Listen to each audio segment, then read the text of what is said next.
How's it going, everyone? This is Precisely Podcast, a podcast about beer and video games. I'm your host, Beau, and with me, as always, is my Jesse to your James. Kelly, how are you? Oh, you know it. I'm good. Do you like that Pokemon reference? I do. It was good. Pokemon is the hype right now. I feel like that was a pretty good intro. Good, thank you. Yeah. And we have a very special guest today. He is the man with more wins than we can count to. The raffle master himself, one of my favorite people to see posts from, Mr. Louie Lou, aka I Hog Nut on Instagram. How are you, man? Hey guys, how are you? I'm glad to be here. Thanks for having me. Absolutely. It's our pleasure to have you finally on Precisely. Oh, it's great to be here. Great to be here. Awesome. So let's talk about, before we get into the interview with you, let's talk about beer, or do you guys want to talk about what we've played or pickups recently? Oh, dude, let's crack that beer. Let's do beer. Let's do beer. Why not? Yeah. All right. Yeah, I'm thirsty. Yeah. You know what? I don't even have beer in my notes, so that's why. Oh, no, I do. It's way down there. Oh, God. That would have taken forever. Yeah, no. All right, you gotta start drinking before that. No, we can't do all that. Absolutely. All right. Well, Kelly, do you want to start us off? Oh, I'd love to. Here, let me get this ready here. Ooh, that was a nice sound. Nice sound. Thank you. I'm getting professional at this. So I made a little field trip down the other day to Trogs, the actual brewery in Hershey, because I was just like, just wanted to go drive down there. I hadn't been down there since COVID hit, and I was, like wanting to get to the brewery and see if I could buy anything to help support them, kind of thing. Not like I already don't buy their beer a lot, but yes. I ended up buying like a little beanie, and like a shirt, and then I found like one of those spill mats for your bar. Oh yeah, because I wanted to get one of those for my bar, so it was cool. Yeah, you just built a bar in the basement. It looks beautiful. The basement's really coming along. So is it done now? Like I would say 99%. The only thing that's not done is the stairs, really, and we need a door for the bathroom. But it's functional. So, but yeah, so on that little trip, I went and I got these cool things, and they also had a couple of brews there that were pretty cool. There was, I don't know if you've ever seen it when you've been there, but there was a gigantic bottle of Mad Elf, like literally $74. It was huge. It was a giant bottle. I was like, how big are we talking? Like really big, like real big. Like 2 feet? Like, yeah, like you know how they have those like comically huge champagne bottles? Yes. That, but Mad Elf. Wow. That's amazing. $74. That's pretty amazing, yeah. Yeah. Nuts. Okay. Did you buy that? No, I wish. Okay. All right. No, they had that, and then they had a couple extra, like their For a second, I thought you were going to say you bought like 2 of them. Yeah, I'm double fisting them right now. No, they had a couple like the Cage and Cork like brews that they had, and they had like a cocoa version of the Troganator, which looked really good. But then they had this, and this caught my eye, and I had to buy it. It is called Perpetual Darkness. I don't know if you've seen it or heard it. No. Wow. Okay, so sounds like a great video game.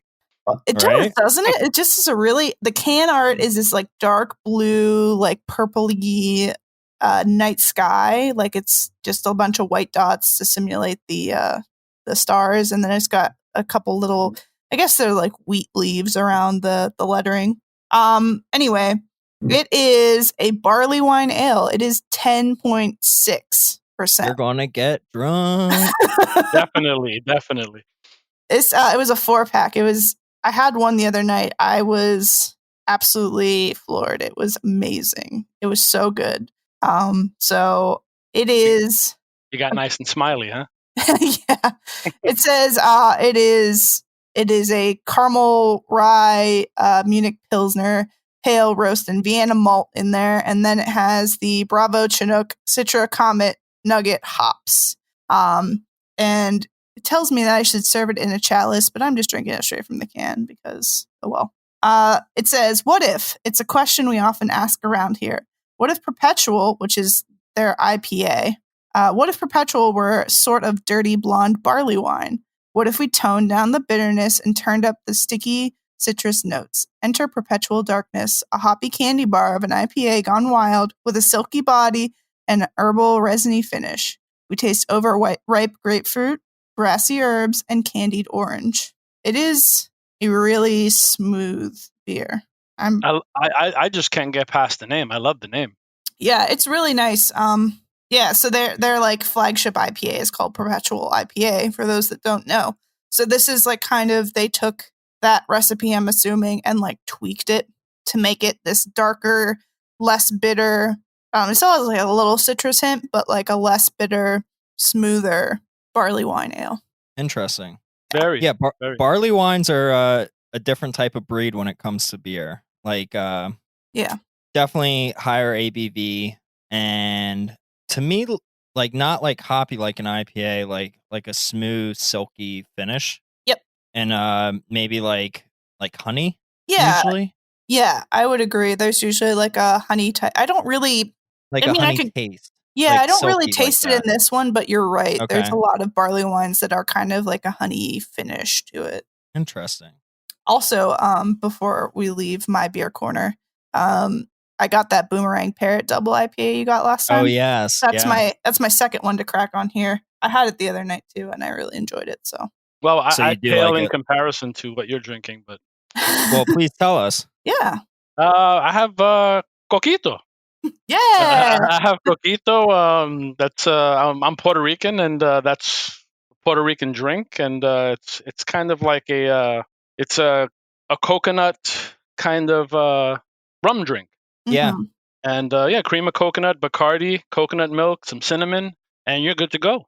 So do you mix it yourself and make it, or do you buy it? Like, can you buy a coquita store bought? I buy it from. We make it ourselves, but when I'm lazy, I just I have a few friends that actually make it, Mm. and it's really good stuff. You know you can do 151 Bacardi, 151 regular white Bacardi, dark Bacardi, but that's like the Christmas drink, you know, Yes. and it's So pretty good. yeah, my one neighbor and friend Kelly, not you, Kelly, but Kelly down the street from me. I used to work with her, bartend with her. She always makes coquitos for everyone in like an old liquor bottle and always drops it off on like Christmas Day or Christmas Eve Oh, at your nice. house. So Mhm. the past 2 years I've had big bottle of coquita and absolutely love it. And I don't really know exactly what goes into it. It's very milky, it's rummy, it's cinnamon, like you said, sort of nutmeg. It's like a well done eggnog, I guess. Yeah. Exactly. It's a coconut alcoholic eggnog. Yeah, that sounds great. Yeah, it's pretty good. Pretty good. I mean, it's the like I said, it's the Christmas drink. I basically just drink it around December, the holidays. Yeah. And good stuff. Good stuff. Chasing that down with some Corona. Hey, there you go. I actually have a few beers with me, so we'll see how many I go through. Probably a lot, and only talk about one or two, like usual. But instead of an IPA for once, I am going with a Chocolope Stout. Oh. Yes, Okay. a stout, and I am not a stout drinker. Yes, I know. Precisely unheard of. Right? This might be our first stout. I don't think it is, No, but it's not. But either way, this is a limited release from Sweetwater Brewing Company. This is one of their 420 strains. It's a chocolate stout, tastes very like coffee and caramel, and smells like marijuana. I think on the last podcast I talked about their 420 strain beers. yeah. Well, And, coffee, marijuana, caramel, you can't go wrong. Dude, it's insane how it smells. It's like a grow house in a can. But this one, yeah, I had one before I hit record, and I was like, you know what? I'm going to drink the other one that I got in a variety pack, and I actually really like it because I'm not a stout person, but just like you said, it's sort of like that season to drink a stout. You know, It's the season, yeah, to be Yeah. merry. yeah. So cheers, everyone. Yes, Cheers. cheers. Salud. Yes. So what have you guys picked up or played recently? Kelly, do you want to start off? I'll start it off. As far as pickups go, I really haven't bought too much. I feel like the last couple months, I really haven't bought a ton of stuff for myself. So it's always like thinking, did I buy anything recently to talk about? And Well, this week I definitely bought something I want to talk about. So I have bought like new video games for myself that came out recently, but I really haven't been buying a lot of old games just because I feel like I have probably the majority of what I want at this point, and I've just been kind of like saving some money and not being too frivolous with my spending. But when that game comes up that you have wanted, you got to pounce on it. And that was me on, I think it was Sunday of this week. Yeah, we're recording when it's Tuesday. So, so a couple days ago, my friend, I had gone down to see him a week ago. He owns Vault Video Games in Hanover, Pennsylvania. If you're ever around here, please go check it out. It is an amazing game store. He and James do such a good job there. And they're expanding and it's great. I'm so happy for him that like he's doing good in the times that we're in. But I went down to see him because it's been so long and I wanted to go check it out and talk with him. So we were chatting for a while and then I ended up buying a box upgrade for my Donkey Kong Country Game Boy Color. Nice. So I picked that up and I was like, all right, cool. I'll help him out and see you later. I'll be back at some point. And then within a couple of days, he posts like, some of the new trade-ins he's got to his shop. And I always look and, share or comment or something to help him out. And I was looking and I was like, oh my God, there's a bunch of great games. And sitting there on the shelf is Ribbit King for the PlayStation 2. And I was like, holy shit. Nice. And I sent him a message immediately. And I was like, Rob, you have got to set that aside for me. I will be in tomorrow to get it. And this is like an hour drive from my house to get down to his shop now. And I was like, I will be there tomorrow. Do not sell that to anybody. I'm going. Worth it, though. Huh? Worth it. Yeah, oh, yeah. Absolutely worth it. Mm-hmm. So, are you familiar with Ribbit King, Lou? I played it through a friend.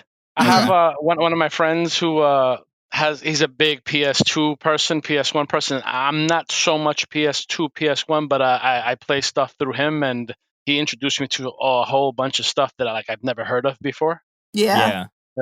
So this one is like super popular on the GameCube. I think that version's going for like $130, $140 now, but the PlayStation version is way cheaper. And honestly, that's the one I wanted it on because I tend to play the PlayStation more than I play the GameCube.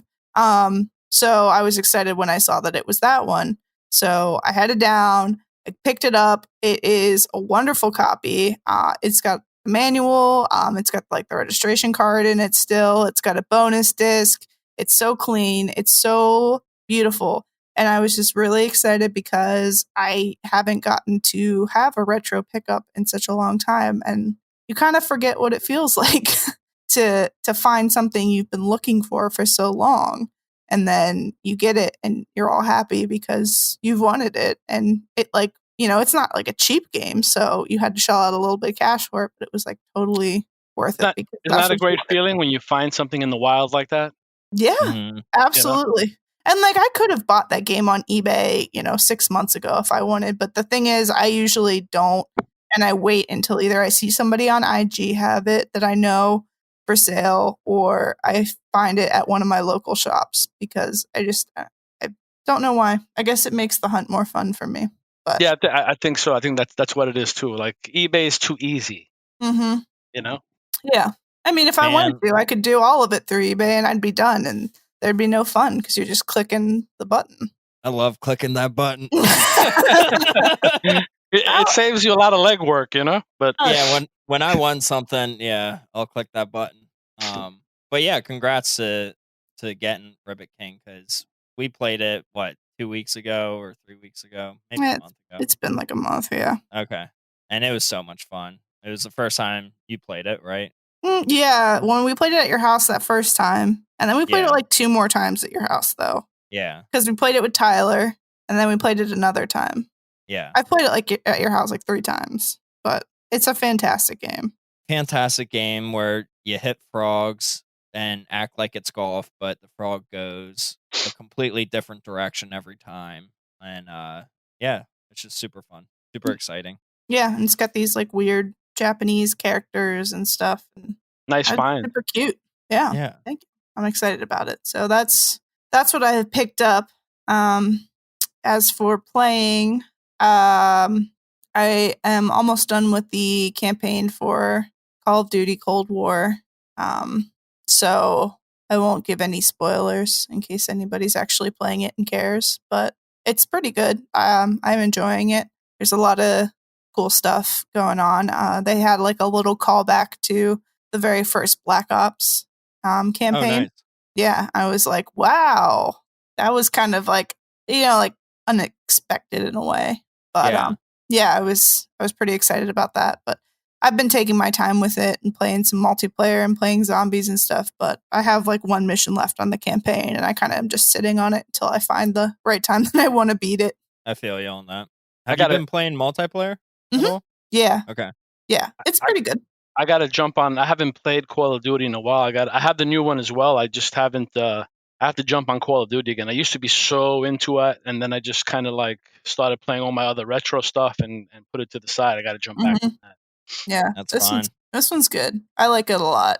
I won't harp on it too much because it's a boring franchise. It's all literally the same thing. But I'm actually really enjoying this game a lot. So on the last podcast, though, you were talking about like the puzzles and stuff that you have to do. Yeah. In the campaign, and I was hearing, I forget what the other podcast was that I was listening to, but they were talking about that part and really enjoying that as well. And I was like, that's really cool. So actually, that reminds me, I did want to talk about this quick on it. I found out that, so the puzzle part of the missions, there are 2 side missions that you have to like crack the case kind of on, which I did and completed, but they're not as long as like a regular mission, so to speak. But you have to look at all this evidence and, crack the code.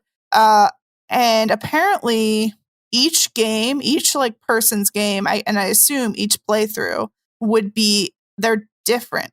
So like what? There's only one set of information, but the answer that gets pulled from the information, like they highlight certain things or whatever, it could be highlighted different. So like my code word for my first playthrough could be dog. Like if the sentence that was decoded was like the dog sees the cat, I could eventually decode and whatever and find out the code word is dog.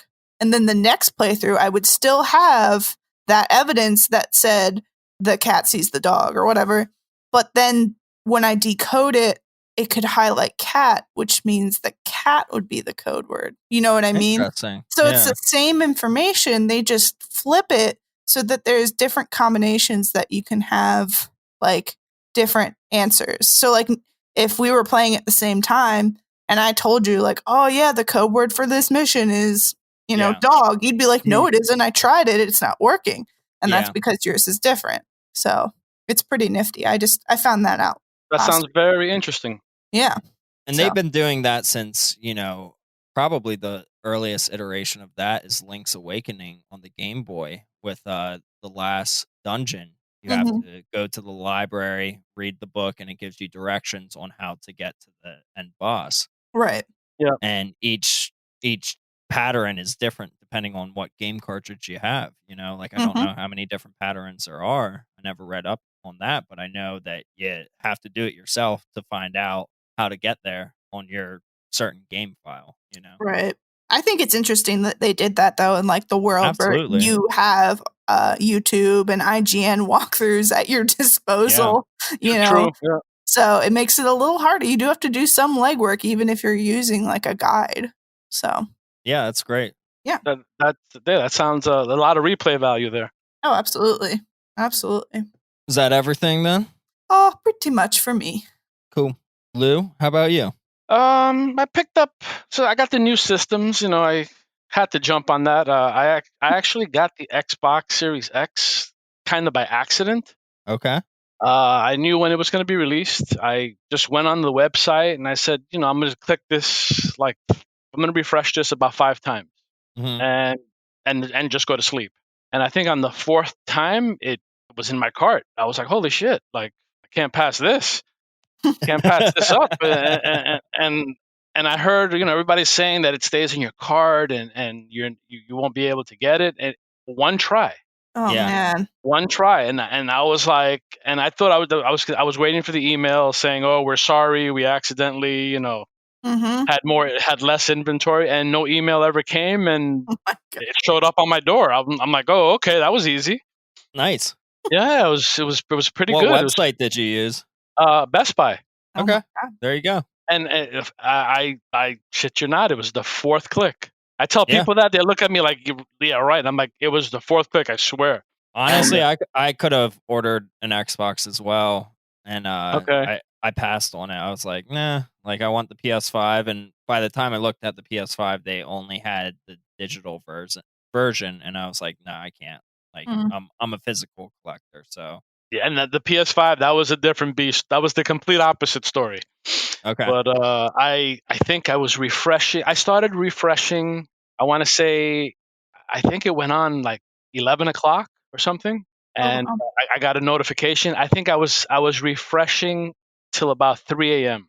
my god. damn, bro. I was like, I have to have this, and you know how we are. We have that gamer's disease, Uh huh. and I actually got one in my cart and checked out and everything, and then same thing. I was expecting the email, and no email ever came, and it was worth, I guess, the 4 hours or the 5 hours that I was refreshing. And that Yeah. was Best Buy as well. No, that was Amazon. Okay. That was Amazon. And then Amazon, I got one email saying that it might be late. So I'm like, oh, okay, here we go. I'm getting it in February. Yeah, exactly. But it actually came on launch day. Nice. Yeah, so Congrats. I was like, yeah, thanks. I was just like, wow, okay. I kind of that wasn't so bad. It was bad when I had to go to work 3 hours after I shut the computer down. But other than that, I got it. Oh yeah. Have you been playing anything? Been playing some Demon Souls. I've had a couple issues with the PS5, and it's that first generation that we all know they come a little buggy. It's crashed on me a couple times, but I mean, Demon Soul. I've never played the original Demon Souls. Yeah. I Same. I own them. They're sealed. I just never. I mean, the backlog it's off the charts, Mm-hmm. and I said, let me pop this in, and immediately just the way it went. And this is a first generation, first game on the system, Yeah. and it looks amazing. I saw pictures, comparisons of the first one. I mean, this thing was rebuilt from the ground up. It's beautiful. Yeah, it is the actual original one just rebuilt, right? Yeah, Like almost like Tony Hawk Pro Skater 1 and 2. exactly. But Yeah. I'm not sure of the company that did it, but I mean, it's a showcase. It's a beauty. So you say that it's like freezing your PS5 or logging you out or What just crashing? what it does is when you load it, at least this is what I've been having the issue with. When you load it, it kind of stays on that screen. So I went online and tried to check out what's going on.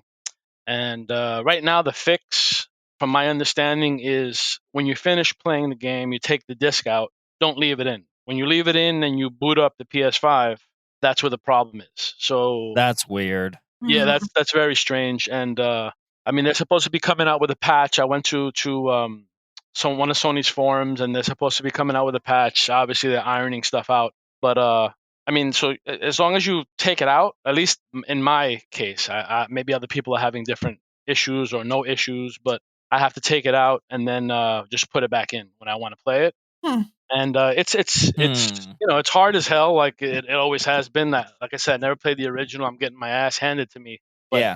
it's such a beautiful game. Yeah, that's what I heard. Well, that's awesome. Yeah, it's a nice little showpiece for the beginning of this generation. Absolutely. Hmm. I know we have a few questions about the new generation with you later in Sure. the podcast, but any other games you've been playing or any other pickups? I have Demon Souls on PS5. On Xbox Series X, I actually started Assassin's Creed Valhalla, Yeah. and I was never a big Assassin's Creed fan. Um, Same. yeah, I like the first one, and like everything else, I think I like the first one, and then the one I liked after that was Black Flag. Like everything else in between, I was Yeah. kind of like about. Mhm. Yeah, the aspects of I thought Black Flag, just the pirate ship stuff was I amazing, love that. Yeah. wasn't it? It was really good. Yeah, I started with 3 and I Mhm. absolutely loved 3, like 100%ed it, and then went to Black Flag and I was like, this is great. And I don't think I finished it because I was like, this is literally number 3, but with the pirate ship. Yeah, So exactly. I can't do any more of it. And then I bought Odyssey and I enjoyed that like half of it and then never went back to it. So Yeah, it I was don't know. something about the Assassin's Creed games. It's like you So repetitive. yeah, and then like halfway through it, you just kind of put it down and don't go back to it. At least that was my Yeah. issue, you know. But Yeah. Valhalla looks good. It looks promising. Like I said, I just kind of started it. Um, I have Spider-Man Miles Morales. I loved one of my favorite games for the PS4 was Spider-Man, Mhm. and Mhm. I mean that was just maybe it got a little repetitive, but I mean no Spider-Man game was done like that. It was Yeah. they hit the mark, you know. You actually felt like him, you know. You felt like you were swinging through the city. For Yeah, I mean sure. that is. I sometimes I just said the hell with everything. I'm just going to swing around the city for like 40 minutes, you know. Absolutely. And but Miles Morales, I haven't started yet. Looking forward to that. And there's a game that comes with the PS5 called Astro's Playground. Ah, yes, Uh-huh. Astrobot. Yeah. Oh my goodness! I mean, for years I thought that the Xbox always had the better controller. Mhm. That's one thing that struck me about the PS5. The controller is the controller feels like it's just something special. Like it's gonna be something Yes. special. And this game takes advantage. It's basically a tech demo, Yes. and it shows you what the controller is capable of. There's like no way to really explain it, but the controller like just comes alive in your hand, Yeah. and You feel all the haptic feedback and stuff that they've been talking about. you feel all of that, the motion on it, the motion sensors on it. I mean, this game, if third parties can do something like this, similar to this, and make it a full fledged AAA game, I mean, we're in for something special. I think. Yeah. And we'll see if they do. Yeah, Because because usually third parties don't. And even first parties don't after a while. hmm Like the Nintendo Switch has haptic feedback, I believe, in the Joy-Cons. Yep. And they used it for the Mario Party for the Switch, like with the ice cube challenge and yeah, the meat that you have to flip around, the steak that you have to flip around on the pan and stuff, all that. And yeah, I haven't really felt it in any other game really. Like, I mean, I guess the vibrations feel different, but it just seems like a lot of Yeah. people sort of it, push it it, to the wayside. yeah, it just seems like the third parties kind of feel like they're wasting their time with it. But I mean, done right. I mean, there's just that controller's that's my favorite part of the PS5. Like I look at the controller and I smile. The system it's the size of like a chair, but the it's enormous. Like I took it out of the box and I'm like, what the hell is this? Like I had to straighten up. I had to rearrange the whole entertainment center to get that thing in there. Oh my god. Yeah, Wow. and I have like everybody else, every other gamer out there, you have a billion wires back there. I'm like, the good old days, you just connect it, you have your wires, but Mhm. this thing looks like it's ready to take off. Yeah. It might. It definitely might. Yeah, Do I you was just thinking about that the other day. I was like dusting my shelves and I was like, shit, if I get new gen consoles, I don't know where I'm going to put them. I'm maxed on space over here. Like, I mean, who to be knows? Right. honest with you, the Series X is smaller than the Xbox One X or the Oh, really? Xbox. Yeah, Hmm. if you put them side by side, but the PS5, I just don't know what Sony was thinking about when they made it. I mean, when they come out with their revisions, the next smaller systems, the way we The always do, Slim. Mhm. slim, Yeah. exactly. But this thing it's it's just enormous. Like you need Yeah. to stand it on the side of your entertainment center. Yeah, Yeah. I really personally wanna wait for a revision where it's either a bigger hard drive or it's a smaller version or it's like a collector's version. Like I was saying, how my PS4 is the Star Wars edition with Darth Vader on it. Uh huh. Like, just something different where it's, like, just updated and upgraded and hopefully smaller. with more memory before I buy it. But yeah, that's, I mean, It's funny because I told myself the same thing when that fourth click went through. I was jumping up and down like I hit the lotto. yeah, I know. I bet. Well, I've been playing a lot. And I bought a decent amount. One thing that I bought that I don't have in my notes, but I just looked at my eBay and remembered I posted about it in my stories. I got a Nintendo employee jacket from E3. You see that, guys? I saw that. I saw that. Yeah. Yup. And if you listen to 2 podcasts ago, Kelly, I talked about getting an heist. employee jacket to go to GameStop and steal a Nintendo Switch kiosk without them really knowing. So that's not what I'm doing, just so everyone knows. For the record. For legal purposes. Exactly. Well, no, for all purposes. I just happened to be looking and watching this jacket for a while, and I sold a bunch of stuff on eBay, and I offered the guy like $75 off of his asking price, so like $175. I offered him. He had it up for $250. And I've never seen this jacket before for sale. And I always like look for like weird, obscure employee stuff, like Nintendo stuff, and never seen this on eBay. Just this one jacket, and it was an XL, which is my size. And I asked my wife, I was like, "What do you think?" And she's like, "If you want it, you should get it. Like that's totally you, and it's your size." I'm like, "Cool, I love you." So let me see if I can get for 175. And he countered me 185. And I was like, absolutely. And it fits like a charm. I love it. It's great. And I wore it out once, and like we got a Christmas tree at the same time. I'm like, I can't touch this tree. Like I gotta take this jacket off before I touch the tree and bring it inside. Like I don't want to get any sap on it or get it dirty. Like it's super nice, I want to keep it nice. I saw the smile on your face you posted on a video, right, on IG. Yeah. I just hopped out of the shower, so my face was all red and my baldness was all shiny and stuff. But yeah, I like that jacket. I'll keep it nice. We'll see. Maybe I'll raffle it off someday, but probably not for a couple years. Nice find. Nice find. Thank you, man.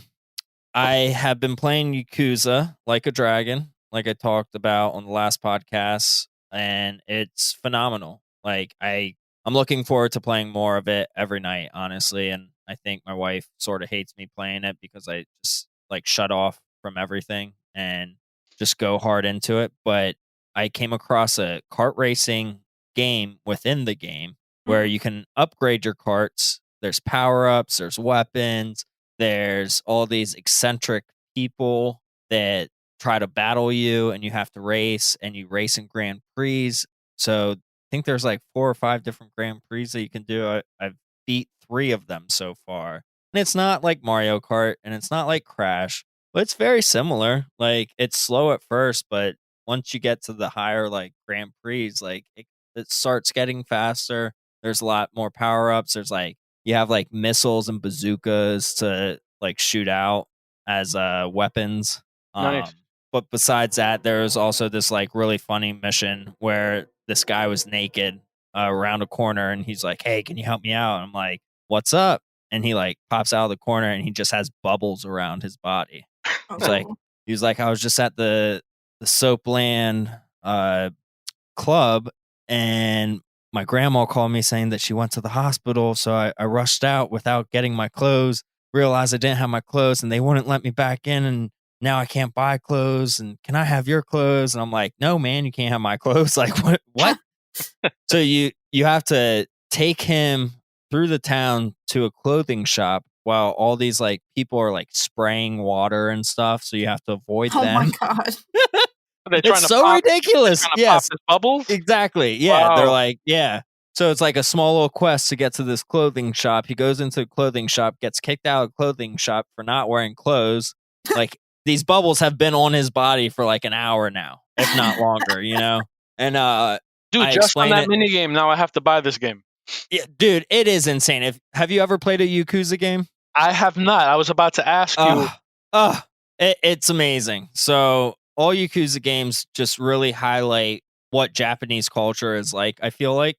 And maybe it's over the top Japanese culture, but it's overly sexualized. It's like an adult Shenmue. Yes. Okay. And it's a Shenmue that you can do everything in Okay. that you couldn't think about doing. So my best weapon in the game right now is a giant vibrator dildo. It is Okay. so strong, and I can upgrade it too. And Wow. like another character has, uh, I don't know what it is, but it's some type of sex toy. Like I went to a porn shop to buy these toys that are weapons, and I just got to the part where I can change my jobs now. And with changing my jobs, I can actually. It's sort of like Persona 5 if you've ever played that, where like you're a high school kid, and then when you get into a battle or you go to a certain area, you like change into like this like costume with a mask and stuff. Hmm. So with Yakuza, when you go into battle, you go into your costume or your job mode. So my main character actually loves Dragon Warrior, and one of his costumes that you can change into is like a Dragon Warrior costume. It's a big guard knight costume, and it doesn't like upgrade anything about him. It's just how you want him to be portrayed while battling. Okay. Um, but it's so much fun. It's just like good humor. There's so much stuff that you can do in it. Like I'm planting peppers and onions and like coming back 15 minutes later to like harvest them. Like just weird shit like that. Like I was trying to catch a guy that's peeing in the river, and out of the lineup of four people that looked like they were peeing, I guess the one guy on the left that like looked like he was like shaking his junk and was like, I go up to him like, "Hey man, what are you doing?" And sure enough, he just has a fishing rod. He's like, "Oh, you made me lose my cast. Oh, what the hell, man?" It's like, "Oh, my bad." And it's like, "Well, the other three guys went away, so you'll have to come back later to find out who's pissing in the river." And it's like, "All right." Like, what the fuck? It's just wild shit that goes on in this game. I actually try to. What? Do you know the first game in that series? Do you? I It figured let me try it from the beginning, and I wasn't sure what the first game was. so Yakuza 0 would No. be the first one with the protagonist being as young as he is, but Okay. that one came out way later. So the original Yakuza was for the PS2. Then I think the second and third one might have still been for the PS2. And then 4 and 5 came out, and then they did 6, and then 6 was for PS4, and then 0 they then did, which was a prequel to all of them, which was also for PS4. So I've only played 0, 6, and this newest one, Like a Dragon. Yeah, I And they've definitely got all to Google like a timeline. That's what I got to do.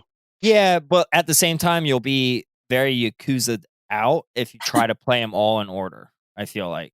I would just play either 0 or 6 Okay. because they're the newest ones on PS4. So updated graphics, just more story, more everything. Like everything's just better in the sense, which it's and in 0 and 6 and all the original ones, the battles are action based where you get into a battle and you're just fighting. You're like button smashing whatever. In this new one, Like a Dragon, it's RPG turn based. So you take your time picking if you want to use an item, if you want to attack, if you want to do a special attack, all that. Yeah, I actually heard that was the biggest one of the biggest differences was turn based. Yeah, Mhm. which I absolutely love. I'm a huge RPG fan, so I'm really enjoying that part of it. Oh, turn based is the way to go. I always thought. Yeah, then just go with Like a Dragon because it's a whole new storyline. Oh, It's okay, all cool. different people, yeah. Whereas the other ones were all this one guy just like growing up essentially and doing his thing. Yeah, definitely. I got to check that out. Yeah.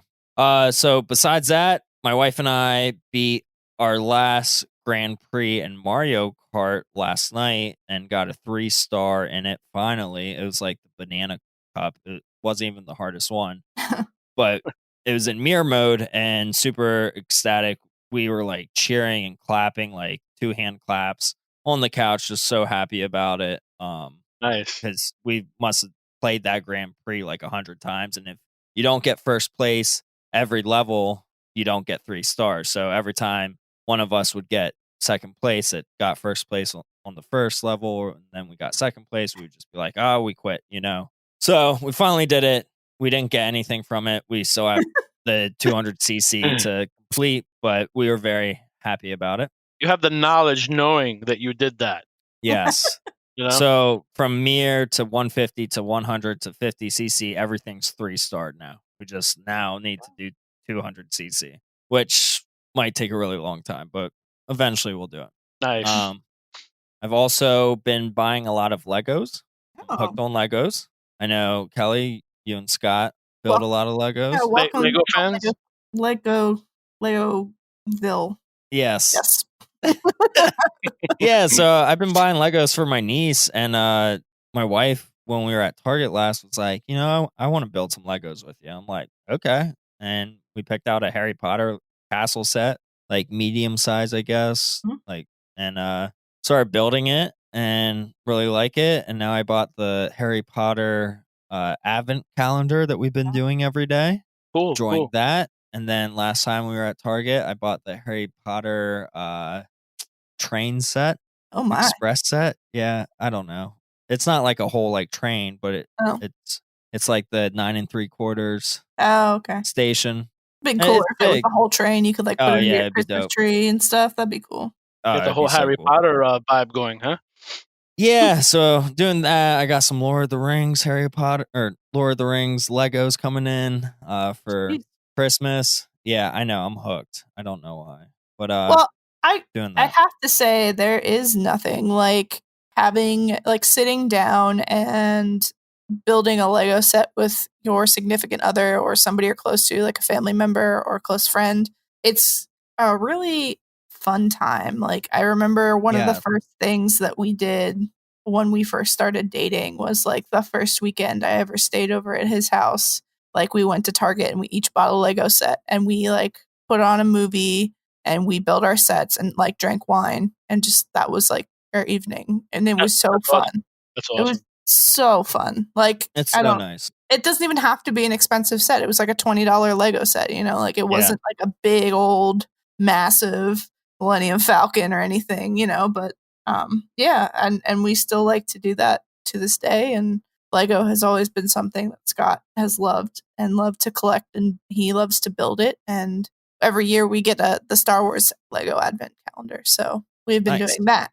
So that's always fun that we get to alternate opening and building. Yeah. And then you end up with a bunch of cool little ships and figures and stuff at the Yeah. end of December every year. So Yeah, we're loving the Advent calendar. It's it's so so nice. fun. It's so fun. It's so cute. Like we'll either do it while eating breakfast or when we come home at night after work. Like Mhm. whenever we have the time, but it's nice.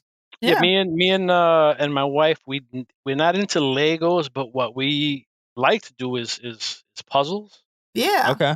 and that's what we haven't done them in a while. The kids kind of make sure we always have something to do. Yep. But we used to always do that. We used to get these big ass puzzles and just sit there, get some wine, and have at it. Yeah. Hell yeah. Good times. Absolutely. Dude, it's fun. And then besides that, I pre-ordered Cyberpunk 2077. Oh, you did? I did, and I am so hyped for it. And that will be coming out. What's today's date? The 8th or 7th? The 8th. The 8th. So that's coming out in 2 days. I ordered it off of Amazon, got it $10 off, so $50 Oh pre-ordered. wow, it comes out. I thought it came out next week. Okay, it comes out this week. Yeah, Mhm. it comes out the 10th. It will be delivered the 10th. Nice. And I want to play as much Yakuza as possible, but I also want to play Cyberpunk so that I'm actually like in the know and don't hear anyone else talking about it. Like I want to experience it for myself. So yeah, we'll see. We'll see CD how it is. Projekt Red is such a good studio. They are. I mean, The Witcher was great. I never beat it or anything, but it is a very well done game. So yeah, I can't wait. I'm on the fence about pre-ordering it. I know I have essentially one day. But my one friend keeps like being like, we're all pre-ordering it, right? We're all getting it. We're all getting it. I'm like, I don't know if I want to get it day one. Like, I don't know. Did you hear about the patch for the day one? No. Day one patch is I think 43 gigs. I read that yesterday. I mean, I believe it. Nobody's playing day one. Everybody's playing day two. Exactly. If you're gonna get it on the 10th, you're playing that on the 11th. Damn. You know? Yeah. No, I figured. there would be something. But I don't know. I just like I want to believe that this game is going to be as good as everybody says it's going to be, like everybody believes it's going to be. But somewhere deep down, I feel like it's going to be not good, and I don't want to. I don't think it's going to be. I don't think it's too going to be ambitious. great in the beginning. Yeah, Mhm. I think they're going to be struggling. I think a lot of reviews are going to hate it. Then I think maybe a year later, after all the patches and everything, people are going to be like, you know what, Cyberpunk 2077, it's a great game, and everyone should start playing it again. Yeah. That same thing that happened to No Man's Sky. Yeah, Yeah. exactly. I think that's what it's going to be. But the little bit of videos that I have seen of gameplay of it, because I've been sort of like just trying to stay away from all that and trying to stay away from everyone's opinion on it. Mhm. Like the videos that I have seen, I'm just like, this is great. Like this is cool. This is a story that I'm all about. Like I want to be a cyberpunk. Like fucking put the fucking microchip in me as soon as we have it made. Let's do this. I want to be a cyborg. Now, Come on. does Keanu Reeves? He has more than one role in the game. That's what I understood. don't know. Yeah, I don't know, but I hope he does because I'm sure they paid him millions. You know? I heard he's got a few different parts, different characters in there. I'm not sure, but something like that along those lines. Did so Kelly, you didn't pre-order it? I didn't. I kind of want to watch what everybody else does. I think that's what I'm going to do before I buy it, just because I'm not. I only really seem to pre-order games that I'm like 100% sold on. If I have like any kind of inkling that I might not like it or it might not be as good, I don't pre-order it. I just kind of wait either a couple days or weeks or like until it goes on sale or something, or just not buy it at all. Do you remember the good old days when they used to actually review games like before they came out? Now you get the review like a week after. Yeah. Yeah. You know? Very true.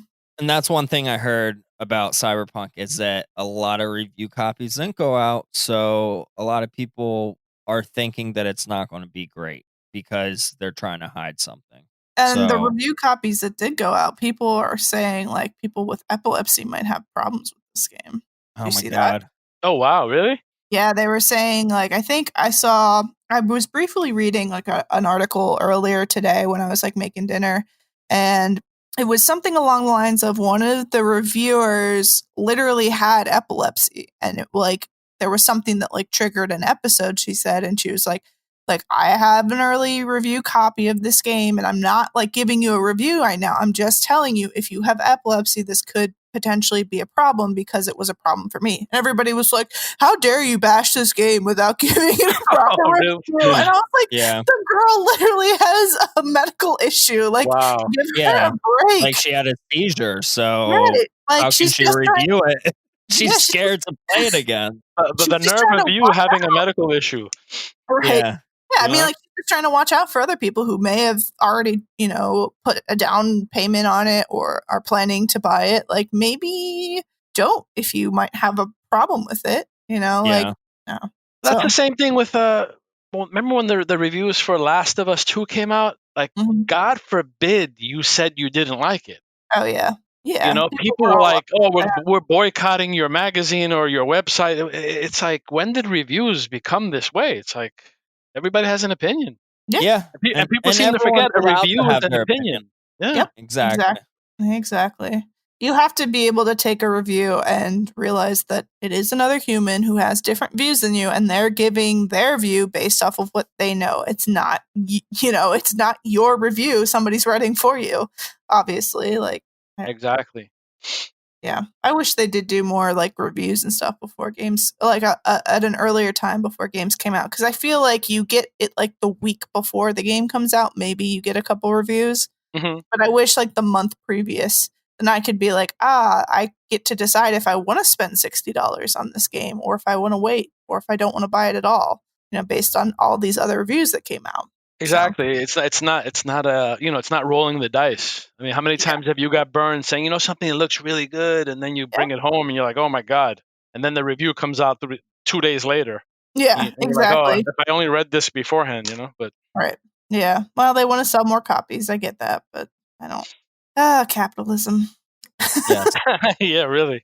I mean, it was $10 off on Amazon on a pre-order, and it's going to go back up to $60. I'm guessing Maybe not. Maybe it'll drop down to 40 if everyone reviews it badly. I don't know, but I was I like, hope I'll I take my hope chance. during like this Christmas shopping time that there'll be a higher increase of the possibility of a sale, even if it's like 10-20% off.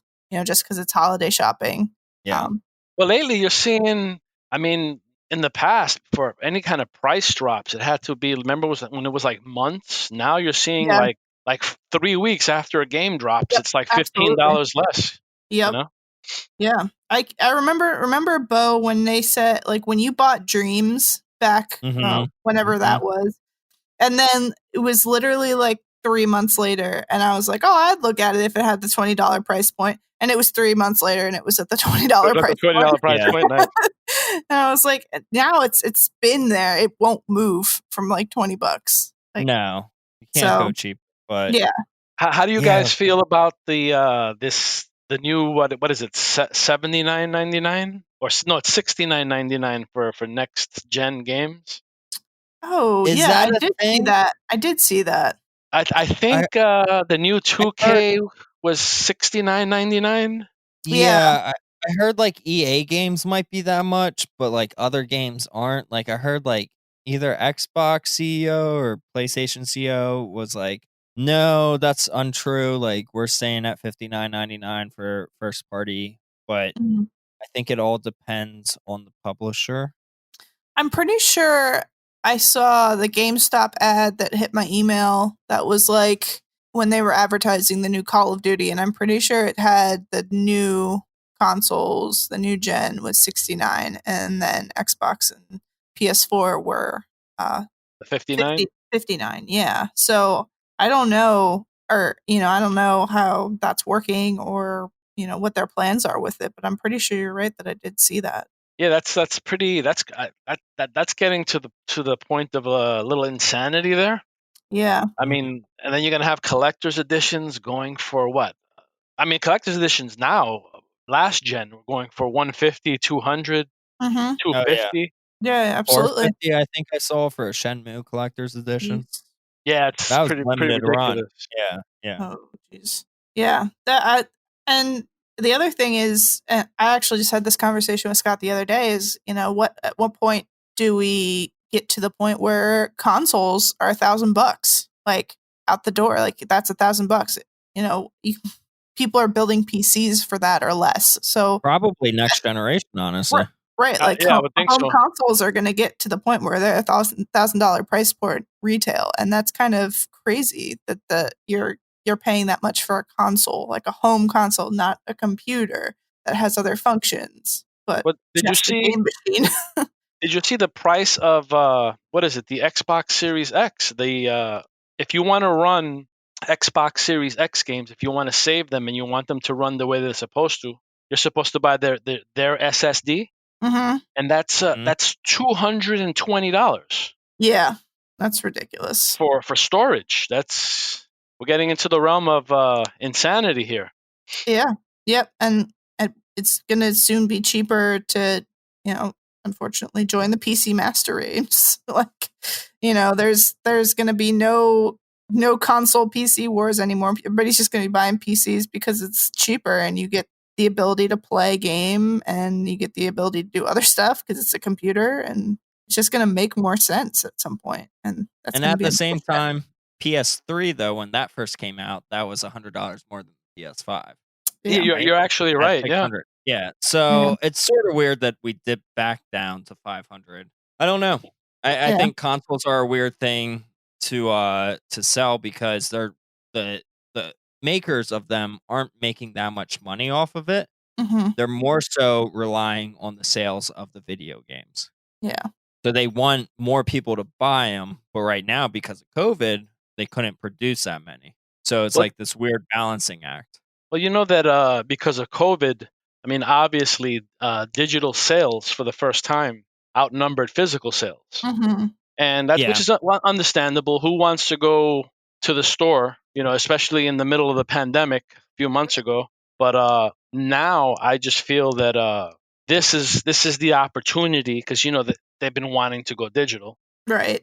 So now this is the opportunity for them to just be like, hey, like all of our stuff is digital. Let's keep our foot on the gas and Mm-hmm. let's keep pushing the digital. And I mean, we're collectors. You like to look at your physical, Mm-hmm. but it's I think they're outselling physical like 5-1. Yeah, it's crazy because you're right.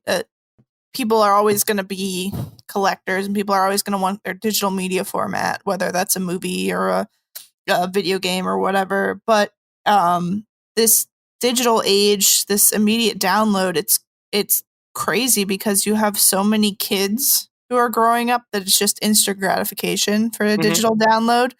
And I can see that once they start getting older and that's how they grew up is like, oh, I want this game. I just downloaded it on my Xbox when I was a kid, I grew up and now I have my own money and now it's my own credit card linked to it instead of my parents. So I'm just going to download my game, like they're going to keep doing what they did before. And I can see that driving up digital sales. Also the fact that, we're encouraged not to leave our homes right now. I agree is probably driving up all these digital sales because nobody wants to put on a mask and go out and risk potentially getting the virus and Exactly. for a video game, which is silly. But I also think the digital game sales, it's good because we have this vast majority of indie developers who are just have this platform to just dump games on now.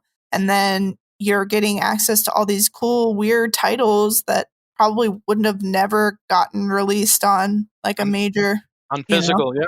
Yeah, like back in the day, I would never gotten a physical release. Like, can you imagine somebody going to a board and being like, okay, guys, I've got a game idea.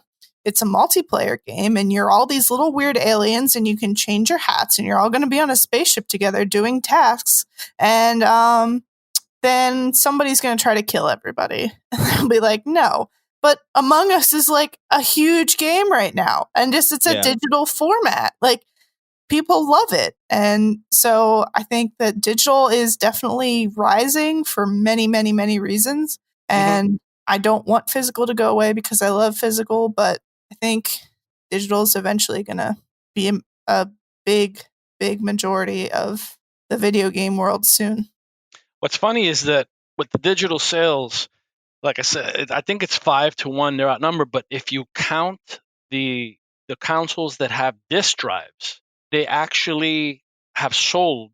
I think it's like 3-1 or 4-1 Huh.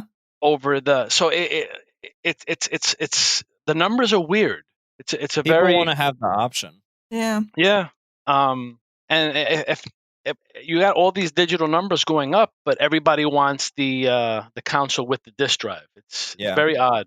I think the only way that the digital market will actually succeed is if the companies start selling the digital product for a well reduced price than the physical. Mm-hmm. So if physical then is $69.99, $70, well, you can get the digital version for $50 because now we don't have to manufacture it. So then in everyone's eyes, it's like, well, do I actually need this physical version for $20 cheaper? I could get the digital, Exactly. Yeah. And that's the way they're going to combat it. And they're not ready to do that yet, especially with a new release. They want to have all those gross sales be top dollar no matter what, because they know that they're going to get some digital and mainly all physical, but like they don't want to do the balancing act yet. Yeah. But they need to if they want to go all digital. I just think too, like you see, let's say Cyberpunk.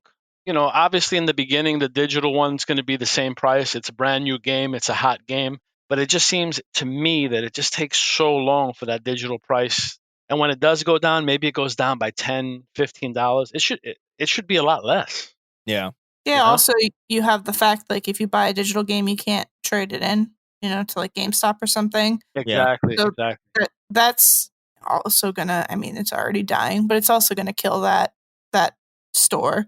But yeah, you should be able to take $10 off because you're gonna be stuck with that game forever, kind of thing. You can't get your $10 back trading it in for a new game or something, which a lot of people do. They play their game, they finish it, they trade it, and they put it towards their next game, and that's how they fund their video gaming.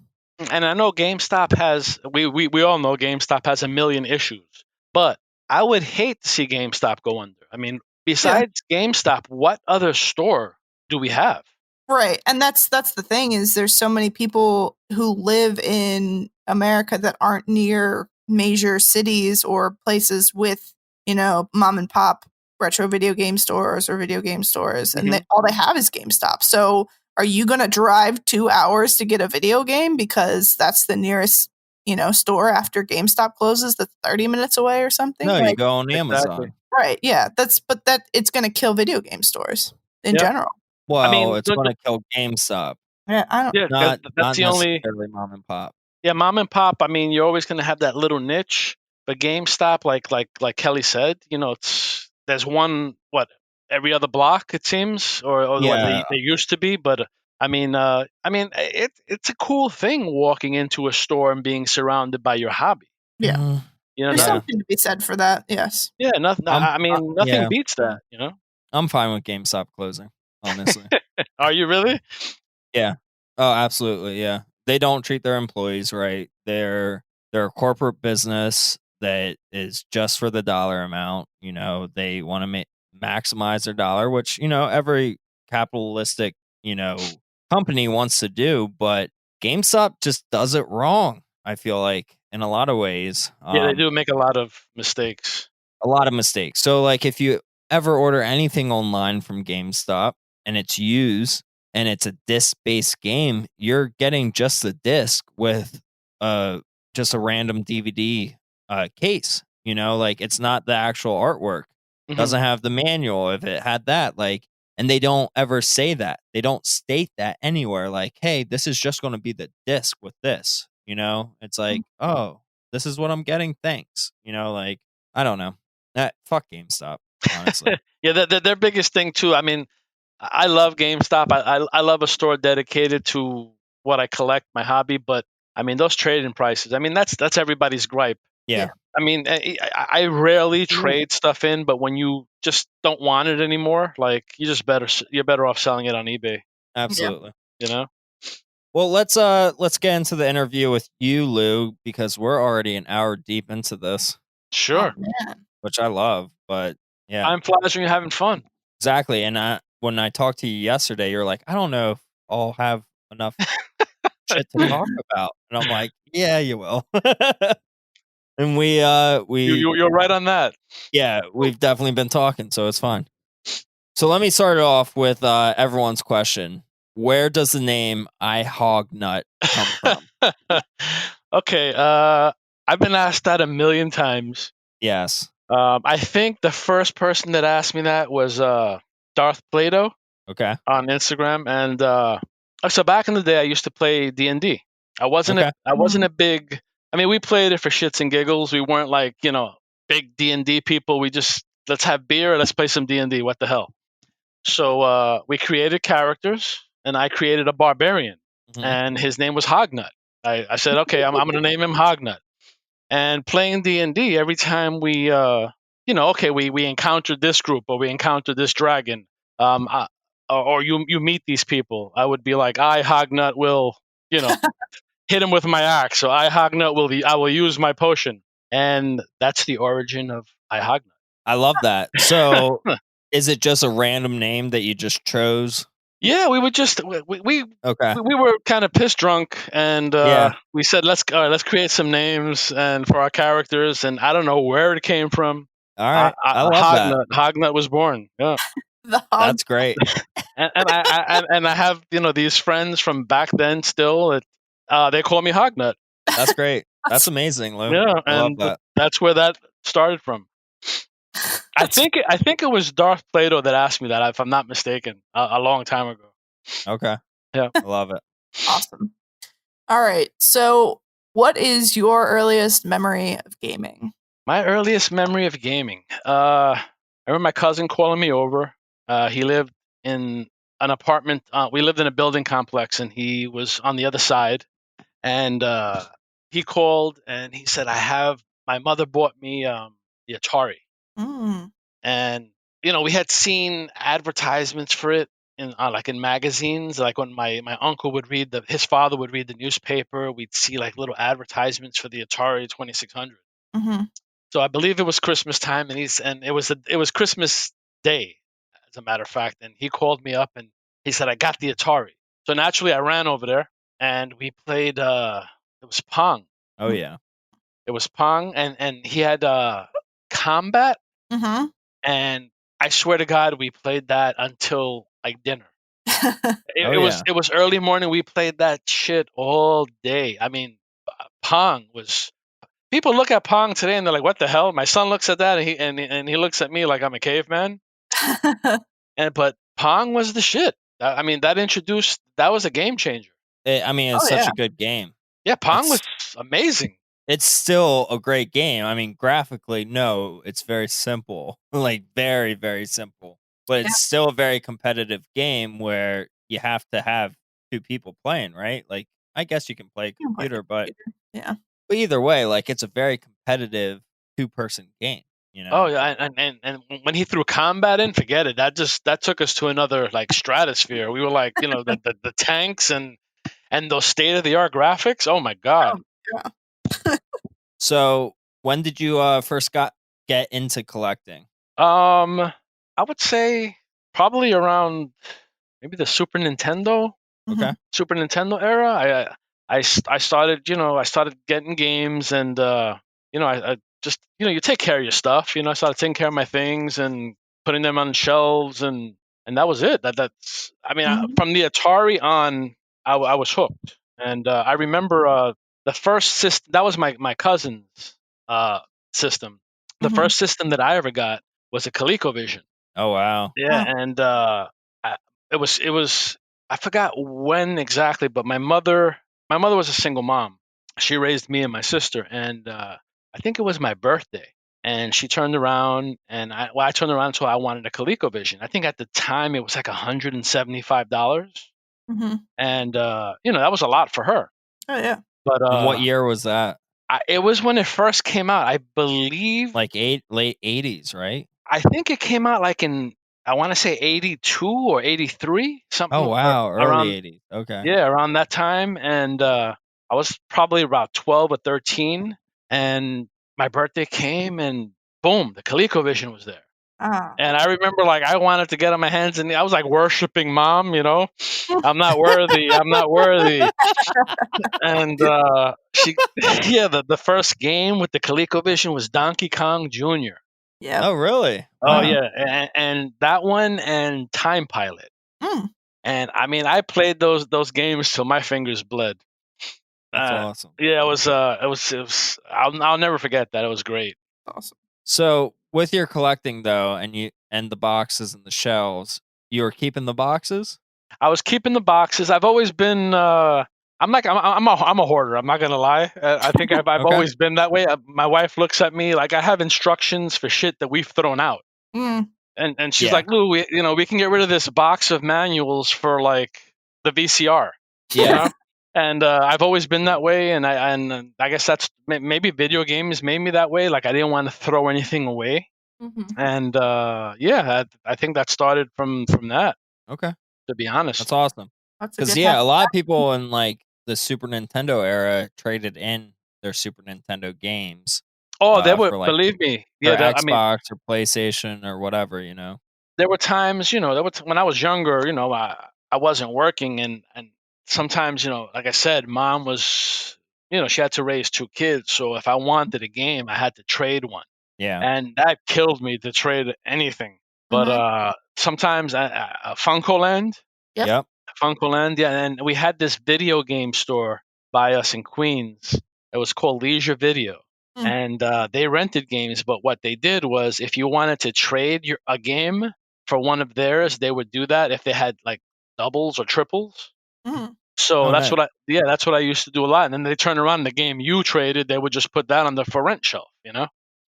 Oh, So yeah, I did that a lot because mom was like, I got you a system, you figure out how to get the game. right. Yeah. And yeah, and then once I started working when I was younger, forget it. It was like paycheck games. That's it. Very true. You know. So, what's your favorite thing to collect or your favorite system to collect for? Super Nintendo all the way. I love. I mean, I love Nintendo. I personally think, my opinion, the Super Nintendo is still it holds up so well even today. Mm-hmm. And there's just something about the Super Nintendo, the cardboard, the system. There's just something about it that just makes me smile. I agree. You know, Yeah. it's just a classic. It's my favorite system too, but I probably don't have enough games for it being my favorite system. Okay. But it like literally it's the best system. And I feel like graphically and story wise and everything, like you can fit everything onto a Super Nintendo cartridge and be happy with it. And And, it saves. yeah, Like all the games saves. Yeah, that's true. That's huge. That and 16-bit era is quite popular now because there's so many of us that grew up on it. That's primary right now. and That's think about all of Nintendo's heavy hitters. I mean, think of the like I look at the Super Nintendo library. I mean, it was Mhm. just like triple A after triple A. I mean, there was so Zelda, many good games. Super Mario World, I mean, Mhm. yeah, fucking Super Mario RPG, back which to is all back the to Paper back. Mario games. Yeah. Yeah. You know, it was fantastic. Yeah, all of them. Yeah. I agree with you. They're a little pricey, but I mean that I think the most expensive system is probably Saturn and then Super Nintendo. But you know, they're Yeah. classics. Yeah, for sure. So not only do you collect video games, but you collect some awesome video game statues and toys. Yes. Roughly, how many do you think you have when it comes to instead Oh, of toys, let's just say like statues, like figures. figurines. Yeah. Wow. Figures. I probably have. I have those giant trunks in the basement. I would probably say maybe 275, 300. Oh wow. Holy shit. Statues, the figures, and like statues, like maybe 10 inches or higher or whatever. Uh, Yeah. maybe 50 or 60. It's a Wow. lot. Yeah, I mean, the basement is a mess. Same with mine. I feel that. Yeah, the basement is no man's land, you know? Yeah, same with mine and all my closets in my house. I hate it. Yeah, I mean, I hate for my wife to look at them because then I get the look. But my Mhm. wife's not a video game. She's not into video games. Mhm. But But she loves you. she, it's me and the video games. I'm sorry, you know, Mhm. we're one package. But Yep, yep, she's yep. just learned to accept it. Yep. My wife can't move a kiosk by herself, so they're staying with me. I hear you. I hear you. Oh my gosh. Uh, in almost all of your pics on Instagram, it seems like you put the extra effort into curating the video game with an object, toy, or statue. Yes. What is one of your favorite or most notable curated pictures like that? To be honest, one of my favorite pictures is there's not even a statue in it. I did the 31 days of Retroween. Okay.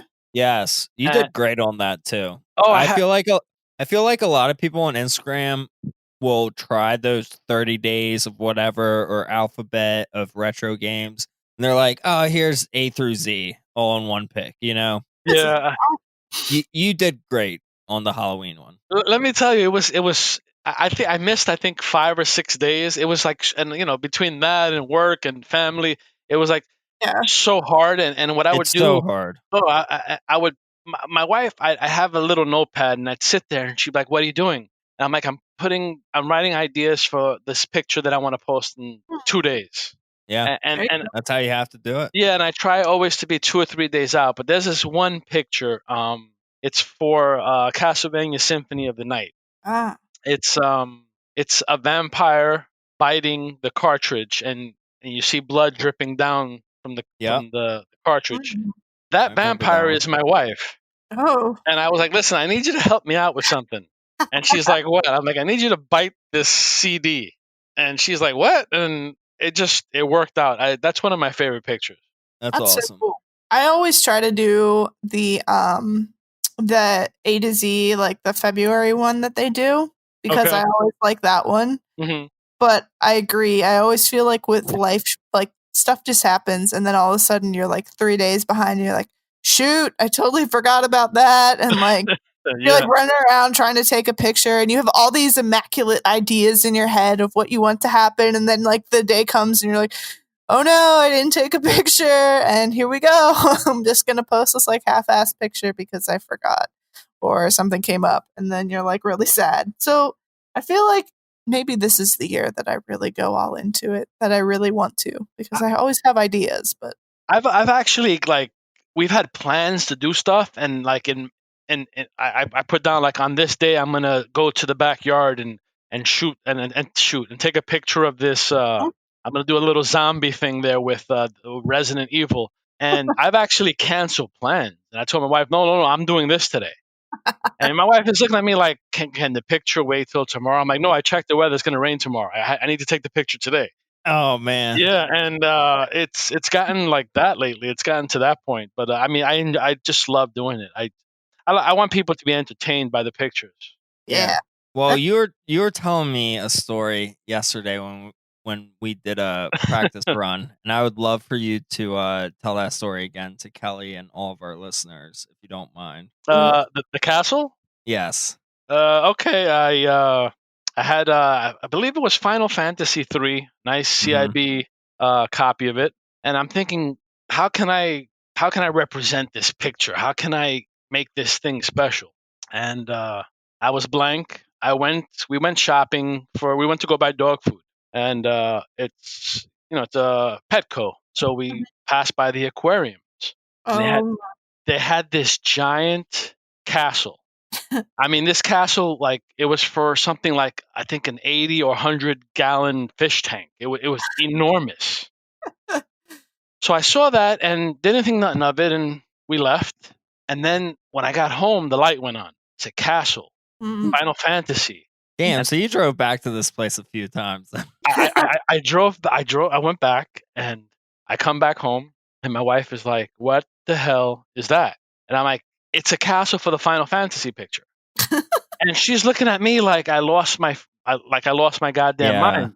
Yeah, I would have And too. yeah, I talked to the manager, and I was like, "Listen," I gave him some bullshit story. I said, "Listen, I want to buy this from my cousin's fish tank. I'm not sure if it will fit. If it doesn't fit, can I return it?"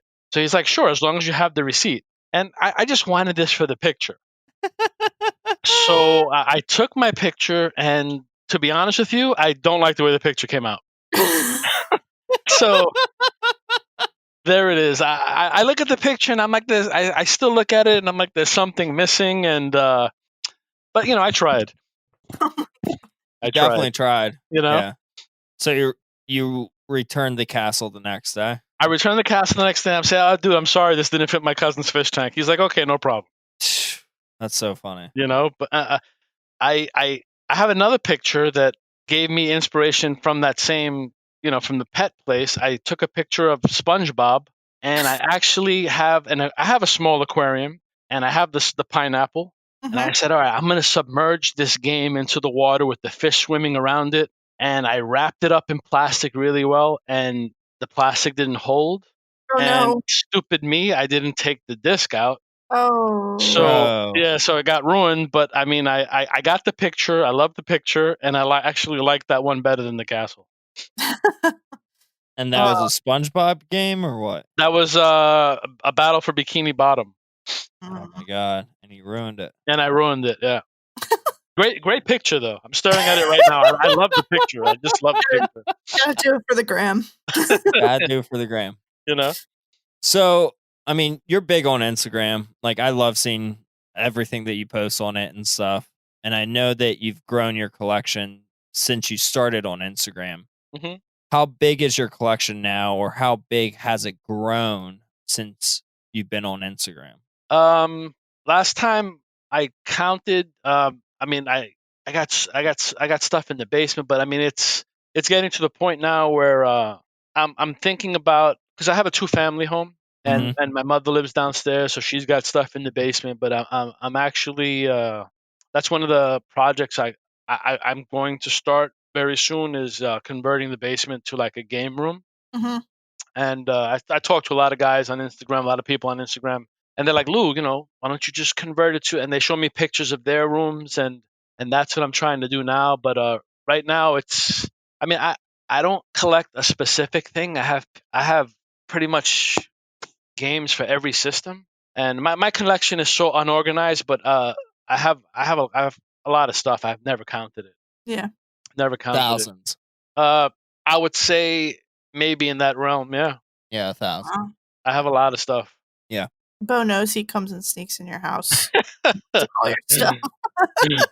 I see them photos. That was you, huh, Beau? That noise I heard yesterday. Sneaking around. So what would your favorite piece in your collection be? It doesn't have to be the rarest or the most expensive. It could be a game or a system or a piece of memorabilia, whatever. But what's your favorite thing you have? My favorite thing that I have is probably I have a Mario 64 pinball machine, small pinball machine. Oh. And, Wait, like the actual pinball machine? Like the No. tabletop one? It's a little tabletop, yeah. Yeah, I know And- what you're talking about. Yeah, I found that on was it no, was it Macari? I think it was Macari. And I met the guy and I got it from him and I something about I just something about it. It's like one of my favorite. I just like looking at it. It's very strange, but like I have it up here. I don't put it in storage downstairs, and I just love the way it looks. I guess it reminds me a lot of my youth. It's Mm. super small. It's a little rinky dink Yeah. Mario 64 Okay, pinball yeah. machine, and I used to have when I was coming up, when I was small. I used to love those little pinball machines. I guess it brings me back to my youth. Yeah. Right. Yeah, But I like that. Yeah. One's Crash Team Racing. It was cool. Oh, the pinball machine. Yeah, the little tabletop pinball Yeah. machine. Yeah, they made a bunch of those.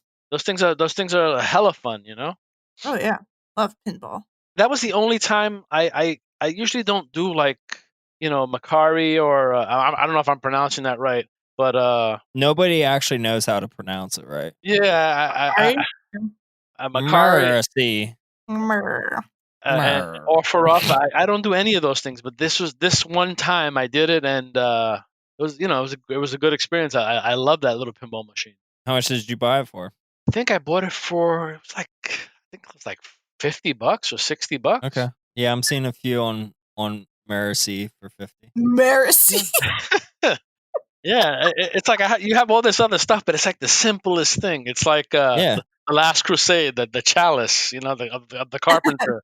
I wouldn't You know? go that far. It reminds me of those like a bigger version of like the bubble bath, like toys that you would like push aside and like a little plastic piece goes up in the air in a bubble. You know what I'm Oh talking yeah, I about? know what you're talking about. Yes, Like a yes. little shower toy, like a Yep, yep. bathtub toy. Yeah, Mhm. sort of reminds me of that. But it's a pinball machine, just very short and small. It's funny is how everything goes back to like our when we were young. Yeah, It brings you nostalgia. back there. Yeah, nostalgia. For sure. Yeah. So what's your favorite game or genre of game? My favorite game is probably I love anything Zelda. Who doesn't? Mhm. Yeah. So what's your Um, favorite Zelda? Oh, Ocarina. Okay. I love me some Ocarina. And I've played that I don't know how many times. I have not finished Breath of the Wild, and every time I say that, I want to cringe. Mhm. And it's just I keep going back to it and going back to it, and I just haven't invested the time. But yeah, I love the first time I played Ocarina of Time. It was just like wow, and I still Yeah. get that feeling from it. Absolutely. It's a great game. It's a fantastic game. That's cool. I'd say that's a lot of people's favorite Zelda. It's such a nostalgic piece. For I think everybody. that was the first time you saw Hyrule in 3D. Yeah, that was our. Oh, our first absolutely. real It was experience into- It was the first 3D Zelda game. Yeah, it was. Oh, yeah. I know that they redid that with the new engine. I think it was a mod or something, and it came Yeah. out, and I heard that's fantastic. I'm dying to try that, and that's something on the PC probably. Yeah, and it's Yeah. on the backlog list that I just want to try. Yeah, didn't they do it in Unreal Engine or something? Yeah, I think it was Yes. Unreal Engine 2 they did it in. Yeah, they did. Yeah, something they like did that with Mario 64 as well, which looks Mhm. great as well. And they should have done that for the Switch port for the 35th anniversary. Honestly, Weren't Yeah. those were such lazy ports? oh my god, You know, it's tell me like, about it. why would you release that and not just go all the way? You know? Yeah. Yeah. Well, then they can do the lazy release for the 35th, and then in a couple years they'll be like, it's the all new remastered It's the version, and ultimate everybody will 35th. be like, oh my god, And, this Yeah, is the 47th. and it'll sell like 100 million copies anyway. Right. yeah. Yeah, You know? because it's in the But Unreal. that's when I'll buy it though. It's And when it actually looks how better. that's how they got 2 games instead of 1. And Yes. that's how you succeed at being a business. Isn't that Exactly. amazing how Nintendo just marches to the beat of their own drum? Mm-hmm. They just defy like everything that supposedly the big two, Microsoft and Sony, do. Nintendo, I think Microsoft and Sony need to like follow Nintendo because they have such loyal fans. It's because Mario is guiding them. It's like Mario is the Mickey Mouse of video games, so which would mean that Nintendo is the Disney of video games, and you can do no wrong. And there's all the nostalgia around it. Now they have their own theme park, and you know that's how it's going. And just to think when they released the Wii U, people were like, "Oh, Nintendo's done," Yeah, and they came back in such a big fucking way. It's like Oh yeah. Nintendo, the Wii U days, like it was like the Reaper was near, right. but Yeah. they just bounced right back like nothing ever happened. Yeah, it was the Wii U was the weird middle child of Nintendo, and It was their dark time. the dark times. Oh, let's change gears from video games. What is your favorite beer or your favorite type of beer? My favorite beer is, like I said in the beginning of the show, I'm a Corona guy. Um, I've tried, I've tried other beers. I'm not a big IPA guy, but Corona, I'm a simpleton, Kelly. Corona is my thing, and I drink rum and Coke. Mm-hmm. Bacardi, it's got to be Bacardi. Okay. Dark, light, however you want to give it to me. Okay. But rum and Coke and Corona, straight up simple, Man. old Simple school. man. Yeah, I can get behind that. you know. So, how's Instagram helped you in your collecting journey and hobby of gaming? I'd say it's such a good community. It really is. It really is. I mean, I remember when I first got on IG at work. One of my coworkers, they knew I'm into gaming, and they said, there's on Instagram, there's a lot of people that are into gaming. And one day, I just downloaded the app and I put in video game, and the first person that popped up was video game collecting queen. Hmm. And Monica, she was the first person that I started to follow. And through Monica, like I started seeing other people in the community. Jack Rabbit Gamer, Tara, she's great. Retro Connection, oh, you name it. Super NES guys, OG Retro, and Mm-hmm. like, wow, this is awesome. Like we're all into the same shit. It's like, and then I was hesitant at first. Like I saw raffles, and I said, oh, this has got to be a scam. You're very skeptical. You're like, oh no, this is a scam, whatever. And I joined. My first raffle was with I believe it was with Jackrabbit Gamer. I won something from her. I won an NES system, and I'm like, wow, this is awesome, And I went on a little tear from there and won a few raffles and started to know people, and I have made some friends through it, and it's just a great community. We've done charity raffles. I mean, OG Retro and Retro Gaming Zone. Like a year ago, we raised 15K. Yeah. 15K. Yeah, for Yeah. breast cancer. We Yeah, I threw some in on that. yeah, we jumped on that. Right now, we're doing 25 days of Christmas raffles, and it's all going to charity. It's hosted by Final Boss Games, Mm-hmm. and it's a great platform. I feel that it's a close knit community.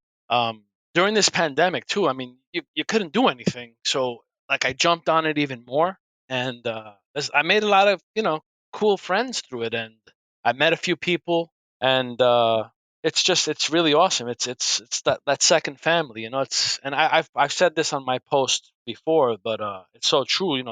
Like the song says, sometimes you want to go where everybody knows your name, Mm-hmm. and Absolutely. yeah, you log on and you start talking to people, and you jump into chats, and it's just really it's amazing how this hobby can bring so many people together, or any hobby for that matter. But it's a great community. I think this is the best hobby to be about, though, honestly, that I, I'm aware of. I'm agreeing with you. We're a little biased, but I'm agreeing Yeah, with you. absolutely. You Yeah. know. That's funny, like that when we talk about the people, I don't think we've ever talked about like when we first got on Instagram and like what that impact was. The first person I remember following when I started looking at the retro gaming stuff was JBam. Yeah, me That was too. the person Okay. I first started following. And then from there, it was just like finding all of these other wonderful people that I'm now so lucky that I can call, I would say, oh, my friend, like I've literally never met you before in my life, but I'd say, oh, yeah, my friend, like, in casual conversation. But in reality, this person probably lives like 3,000 miles away and I never have met them in my life. But we talked about so much stuff and you've been through, in some cases, years. You've followed each other, you've been there, you've seen ups and downs. And like, it's not just video games, you're making personal connections out there. It's really, I mean, people are always like, communities and whatever. I think there's a really great amount of people out there, and no amount of dumb shit can spoil that for me. So, Yeah. What's amazing is like I find myself that Christmas is coming up. mhm.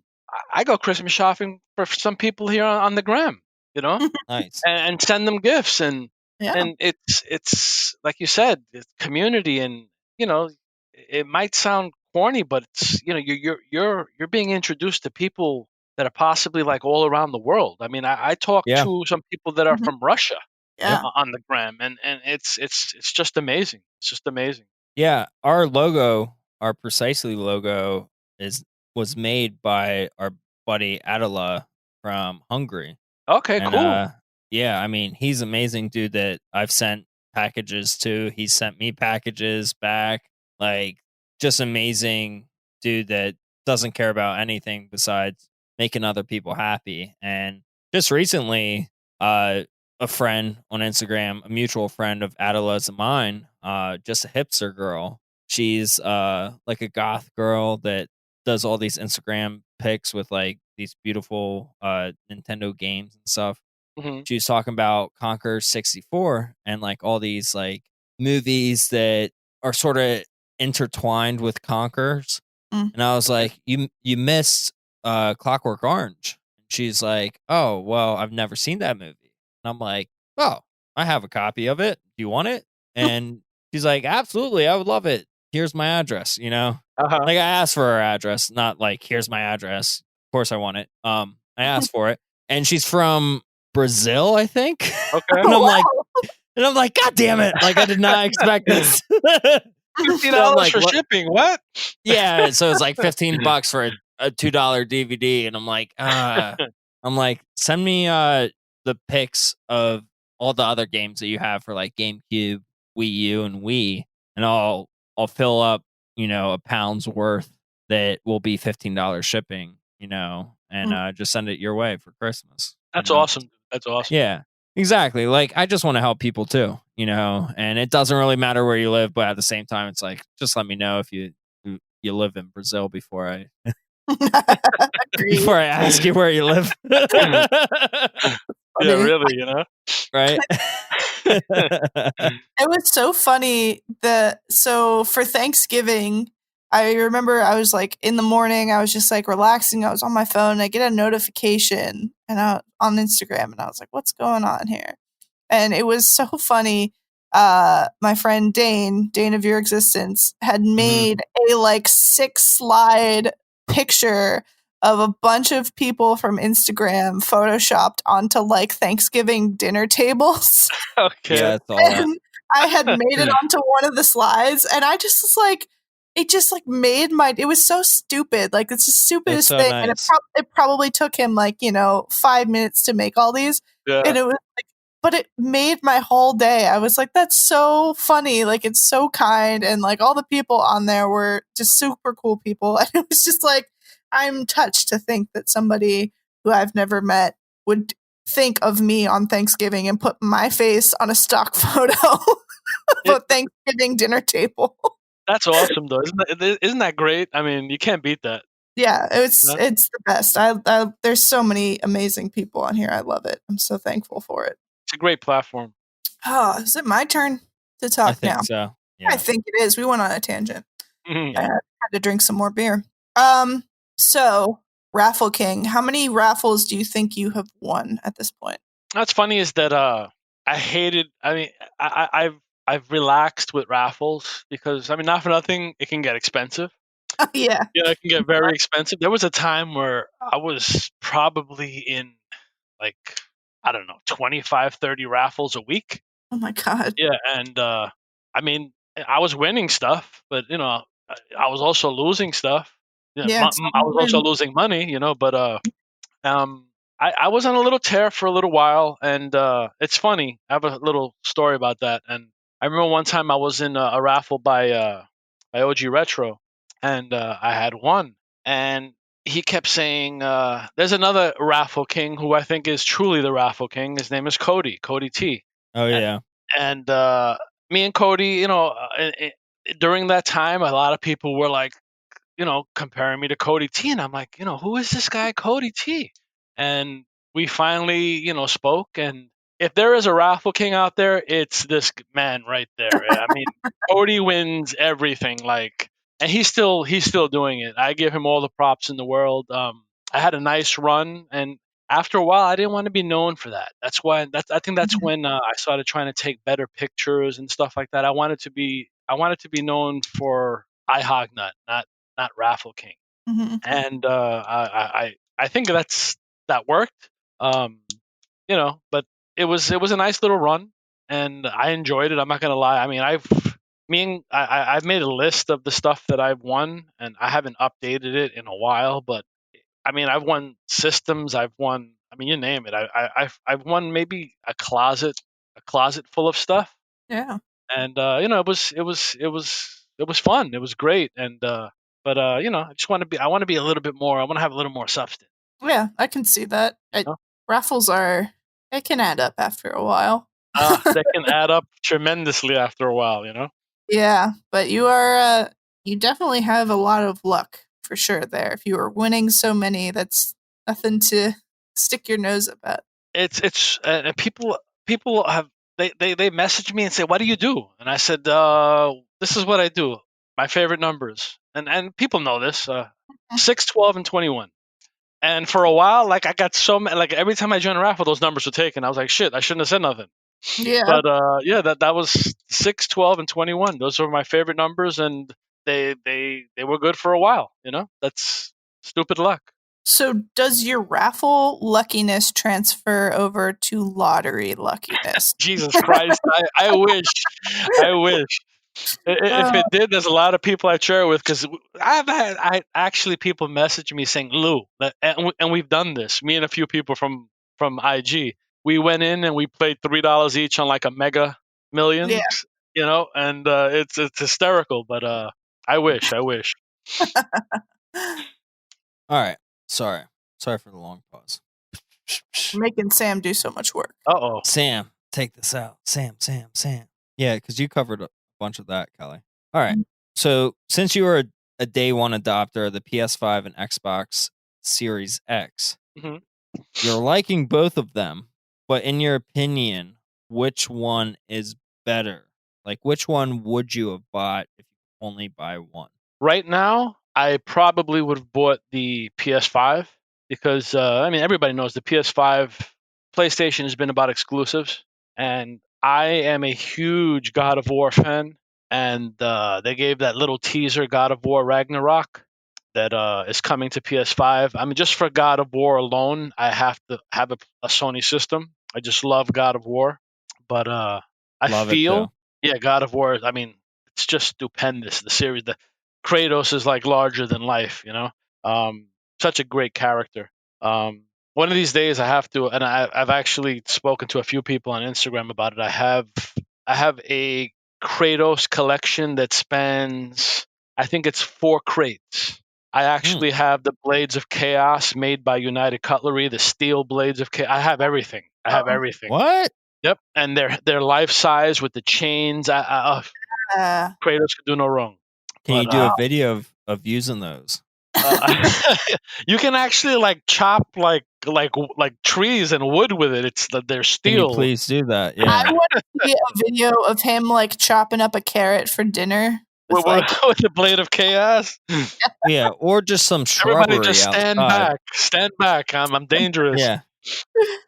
But oh, I have uh everything Kratos, God of War. But right now I think that Sony with their exclusives are going to kill it. But Microsoft, the game changer. I mean Bethesda. I mm-mm. mean Microsoft owns the rights to the Elder Scrolls. Yep. Yeah.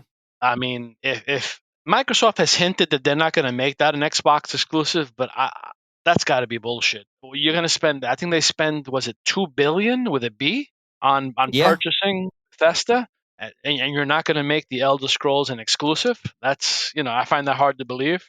But when the next Elder Scrolls drops, and that's a Microsoft exclusive, and not to mention Microsoft has bought, I think, 14 development houses. Mm-hmm. So I think give Microsoft another year because they've been in the factory, making these games. Give them another year and a half. When those exclusives drop, I think Sony might have something to worry about. Yeah, I would agree. That's a big that's a big thing to have on under your arm. Yeah, Like I know a lot of people, yeah, like the Elder Scrolls stuff. That's huge. I'm a big Fallout fan, so yeah, they for have me, that. Yeah, that's huge. People Doom, what else is Wolfenstein. Wolfenstein? Yep, yeah. There's a Um, lot of stuff that they have now. yeah, they own. And there's rumors. I don't know if they're still going on, but there's a lot of rumors that they were interested in buying Sega. Yeah, I did see a lot of that, and a lot of people thought that it was because they were releasing that blue controller for the Xbox that was literally the same color as Sonic. Yeah, I saw that and I'm like, oh my god, Sonic, they're gonna own Sega. I thought the same thing. Yeah, it's silly conspiracy theory kind of thing, You like a know? stretch. It felt like, but I mean, it could happen. I wouldn't put it past them to see something like how they did the rare replay for the Xbox Hmm. a couple years ago. I wouldn't be shocked to see something like that show up if they end up owning Sega, if they do something like that, like a, Sonic's Greatest Hits or, whatever, Sega pack of some sort, some of their big titles just redone and put on the Xbox for fun.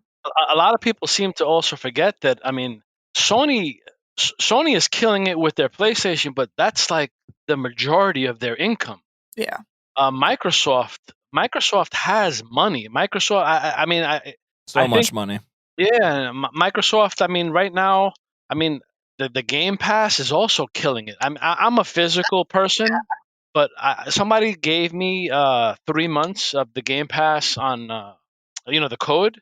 So Hmm. I said, let me try this. I buy physical. I never download stuff, and it was given to me. I tried it. I'm like, holy shit! Like for you get 100 games. Hmm. Yeah, that's a game changer. I think PlayStation is going to make something like that of their own within the next year because Game Pass is doing so well and continues to do so well. Yeah, It's I mean, it is a game changer. Like it's kind of like it's the ability to have like a Netflix of video games, and that's super easy for somebody who's getting bored or somebody who's a streamer. That would be super good to have. Like you have a ton of games right at your disposal, kind of thing. Like whenever you want, you don't have to go out and buy the game, and bring it home and do it that way. You have all these games right at your fingertips. So that's huge too. what I find is that like I was gifted the Game Pass, and you know how you collect physical, you try to keep it pristine. I'm like, I can keep my physical on the shelf, and they're right here. Oh yeah. So you're getting like I won't. I don't think I would pay for Game Pass because I like to buy the physical, and paying for both is just too expensive. But I mean, it's a nice option. It doesn't beat physical, but I mean, a lot of people seem to dig that Game Pass, and with time, I think Microsoft. I think they learned from the initial mistake for the Xbox One that they wanted to kill this and kill that. We're going to go all digital. We're not going to give you physical. You know what happened. Mhm. And I think they're going to right in the ship. Yeah. Sounds like it. You know? Cool. So, are there any upcoming titles that you're particularly excited about? God of War, God of Oh my War. god, yeah. Can't wait. Yeah. I mean, if the last God of War was just freaking amazing. The best game ever. Wasn't it? It was so good. I mean, they just did everything about that game was right. Absolutely. My faves of the current gen is God of War, and I'm a huge Last of Us fan. Last of Mhm. Us 1 and 2. I don't know if you guys play Last of Us 2. We never Did played not the yet. first one. Yeah, Oh, it's on my backlog, but yeah. oh, it's so good. I mean, I think you just can't do better. Those two series, you just can't do better. I know that there was a little bit of controversy about the second Last of Us, but it was such a fantastic game. I mean, that's my pick for game of the year. And God of War, like when Ragnarok comes out, I'm just gonna bolt the door down, take the phone off the hook, and I'm not leaving. It's You know, all in. Get the adult diapers. Not moving. seriously, stack them up. Let's go. You know. Oh god, that's funny. So, is there anything that you're hoping Santa brings to you on Christmas Day? What's funny is that my wife years ago gave up buying me the stuff that I wanted because I could never wait. You know, Mhm. like let's say a system. If she wanted to get me like the PlayStation 5 for Christmas, she knows I'm pre-ordering and I'm getting a day of release. Like Right. I can't wait till Christmas or my head will just blow off. Um, but yeah, I mean, what she usually does is give me gift cards and stuff and says, "Lou, I know what you know what you like, you buy it." But for Christmas, I think I mean I have everything. I wanted the systems, I got it, and just kill off some of my backlog. That'll make me That's happy what for you're hoping Christmas. for. Yeah, that's what Okay. I'm All hoping right. for, man. Santa's gonna come in and play the games for you and There leave we you. go. Let's go, Santa. Let's So, go. so what games are on your backlog right now? Like, what are the top 5 games that you want to beat right now? I got so many. Oh my god. What are Probably the 5 though that you want to beat right now? Right. Demon Souls PS5. We can crash less and play more. That'd be awesome. Yes. Yeah, you know. Hopefully, an update comes through. Seriously, Sony, please listen to this podcast. They do. Um, They do. Don't worry about You're it. listening to this podcast. I have a lot of other things I'd like to say. This is their number one podcast, actually, that Sony listens to, and Mm. Nintendo listens to it too. Let's make it happen. Let's make it happen. Spider-Man, Miles Morales. Mm-hmm. And I heard that's a short game. I heard that is a Yeah. game that actually like cares about your time. Like I don't know. It might be like an 8 or 10 hour game, but like you feel like you got your money's worth out of it. You know something? I'm fine with that. Like I some, love that. yeah, some honestly. games like Yeah. you need to invest like half a year into. Like Yeah. we don't have time like that. We got to work. That was Usually awesome. we don't. Yeah. Yeah, that was awesome when we were younger. But now, like I don't have like 3,000 hours to invest in a game. That's true. But I don't play RPGs that much. Yeah. don't get me wrong, I love a good RPG, but like when you have something that like 7 months and you've reached maybe half of it, like that's just a little too much for me nowadays. Yep. Mhm. You know. But yeah, Spider-Man, Demon Souls, Assassin's Creed. I guess the new stuff that I'm playing, retro stuff. This things that I've never played. I started playing it, the Donkey Kong Country series. Believe it or not. Yeah. I've never played 1, 2, and 3. I started playing 1 Mhm. and trying to want to bang out those 3. How far did you get in one? Um, The minecart. oh my god, the minecart. The minecart is the Jesus. worst. Yeah, don't get me started on the minecart. Yeah. I think That's where most people quit. oh Jesus, but Don't quit on the carts. Go it's- past them. isn't it that old school hard fun stuff though? It's that Nintendo feel. I think I think I'm on the Egyptian pyramids. Okay. Okay. Yeah. Yeah. Yeah, I think I just Is that started where you that. have to like turn the lights on and off No. switches? Okay. No. It's the No. one where it's got like the spinning wheels coming at you. Is that the one you're at? Yes, the spinning wheels.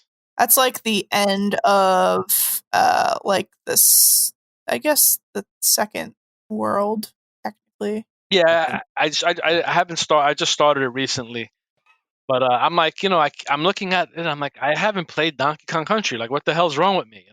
Yeah. So trying to do that. I love them. I was playing Donkey Kong Country 2 last week. Oh yeah. Just like shits and giggles, and I was like, this is the first time I played this, but like I bought Big Lot and I got 2 and 3 for the first time. Okay, nice. I started playing 2, 2 weeks ago, and absolutely loving it, and got pretty far in it. It's a lot better than 1, honestly. I feel like 1's a little tough. Yeah, two is pretty great. It's hard for me to pick between 1 and 2, but 2 you get Dixie, and she's just Mhm. a real game changer. Like she's just like the ability to be able to hover a little bit is Yeah. huge in getting a lot of the stuff that you need.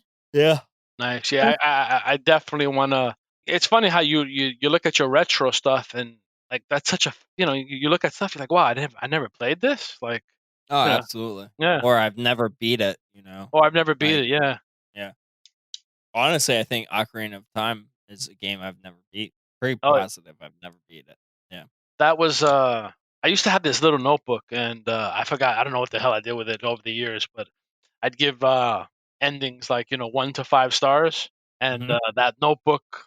I mean, it was. I had stuff written on the side, on the back, wherever I could, write stuff. And I wish I could. I know where that notebook is. I think I lost it, but had so many games in there that me and my friends have beaten and gave ratings That's to. really cool. Yeah. I hope you Yeah. find it. I just remembered the level you were talking about from Donkey Kong with the circles coming at you. Uh huh. Millstone Mayhem, is that the one that you're playing? Because there's like two, and that would be the one that you were. I think it might be with the snakes like are underneath the spinning wheels. Yeah, the Yeah. little red. Yep. Yeah.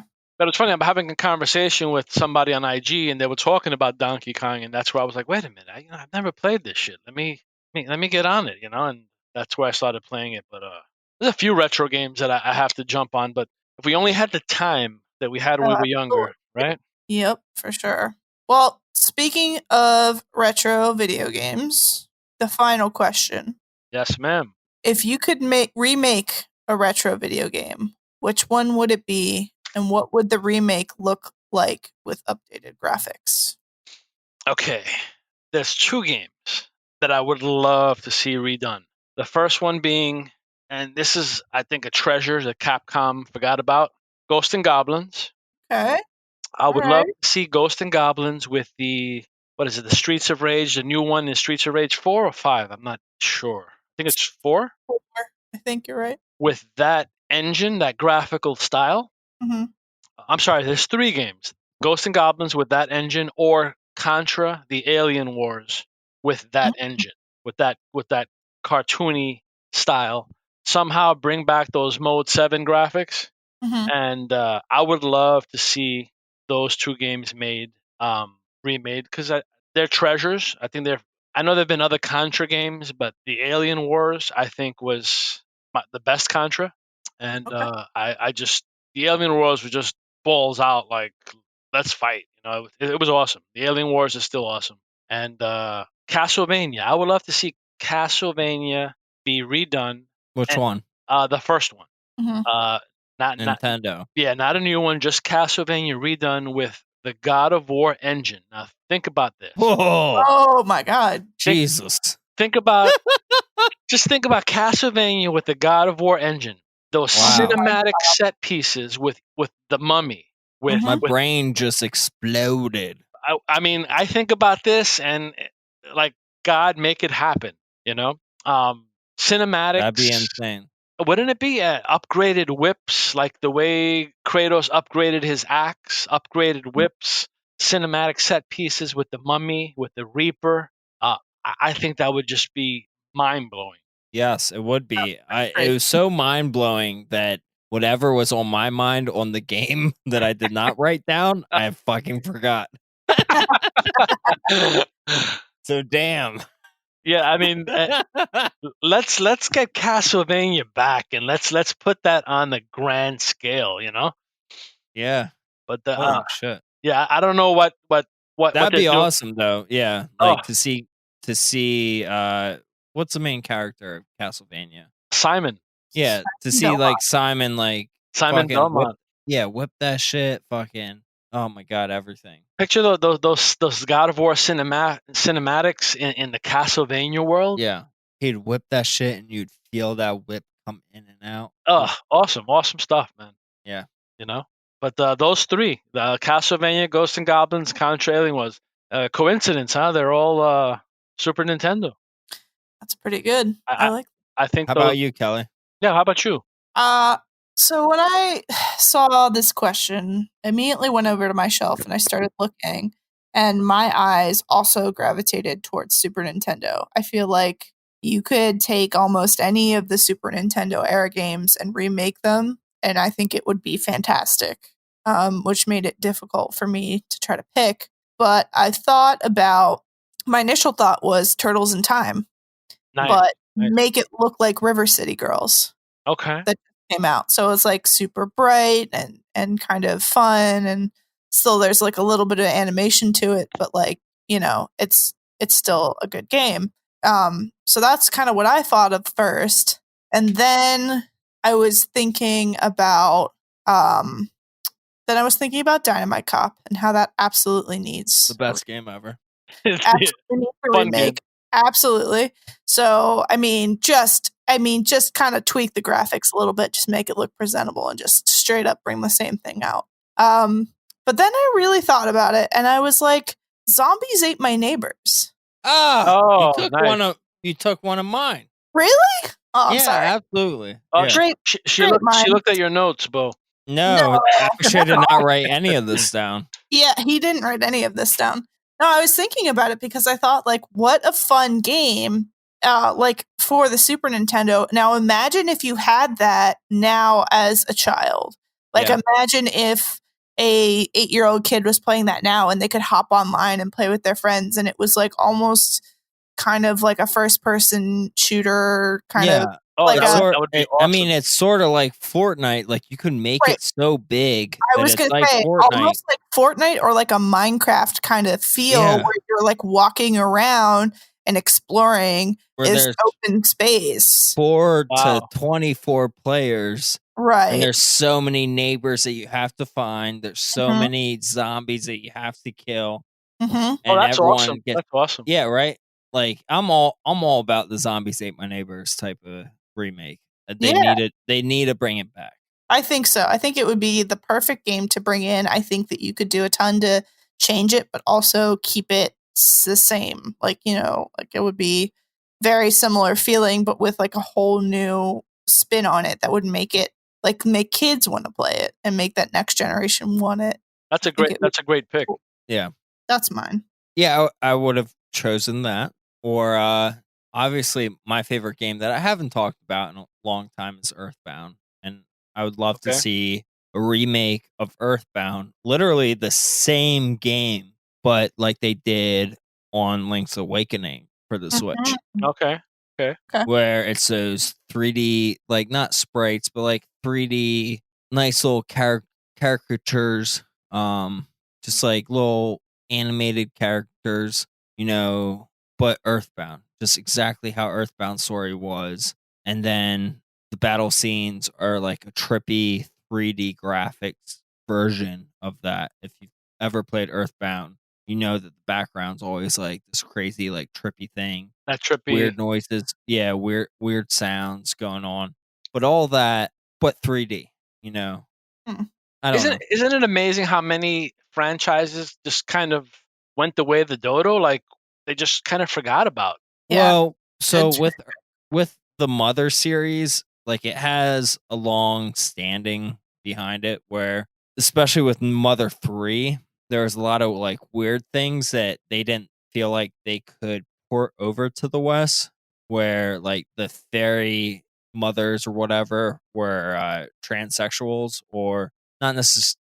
They were like a man girl, and they didn't want to bring that over to the West back in 2008 when this game was first came out. Now it probably would be more appropriate. I would think. But they didn't want to bring that here and have these guys that acted like females that were males and females that kissed you also to like give you HP. Like they just didn't want to cross those boundaries because the East or the West is very different. And So, controversy. I mean- they don't want controversy. So I understand it, and also like the maker of Earthbound wasn't like high up like Miyamoto was, with Mario. Like he was more just sort of like an outcast of a person when it came to Nintendo, even though he made an amazing game. But He was their Suda. Yeah, he also lost a lot of money, Yeah. for Nintendo in the beginning. But, people love him, and people love Earthbound. Good choices. Yeah. All around. Well, shall we wrap it up? I'm down to wrap it up. Guys, this has been a tremendous pleasure. Thank you. Fun. I appreciate you, Lou. I I- appreciate you coming on. I appreciate you guys, and like I told Beau yesterday, I mean, I'm the guy that 2 or 3 years ago was telling my son what the hell is a podcast. Yeah. And here I am with you guys. It's my pleasure. It's my pleasure. You've been awesome, mean man. that. I truly mean that. Thank you. And I told Yeah. Beau, you guys got me. I'm a listener. I'm a regular. Thank you. We appreciate that. Yeah. Well, as always, make sure that you check us out on our website, precisely.live. You can listen to our episodes there. You can check out our merch. We got hoodies and t-shirts for all the Christmas shopping that you may want to do. You can check us out on our socials. We're at Precisely Podcasts on Facebook and Instagram. And then you can also check us out on our personal social pages. I'm Highway to Kel. Beau, you are? Beau's _ game room. And Lou, you are at iHogNut. Yes, sir. Yes. Make sure if you have not yet to rate and review and subscribe on any podcast channel that you are listening to this on. Helps us out, helps us get to other listeners. Share us around. It. Yeah, share us around. That can be your gift to somebody for Christmas. Just be like, I have this podcast that you might like. Definitely. And then just give them our name and that's your, Yes. and walk away. It's very cheap. Just walk away. Come on, people, get with it. Come on. Yeah, but I think that's all for the formalities at the end. Yes. So thank you, Lou, again. We really appreciate you being on, and yeah. Thank you guys. Thank you guys for having me. It was, like I said, awesome pleasure to be here. Awesome. Yeah, it's fun. Well, have a good night, all, and enjoy your holidays.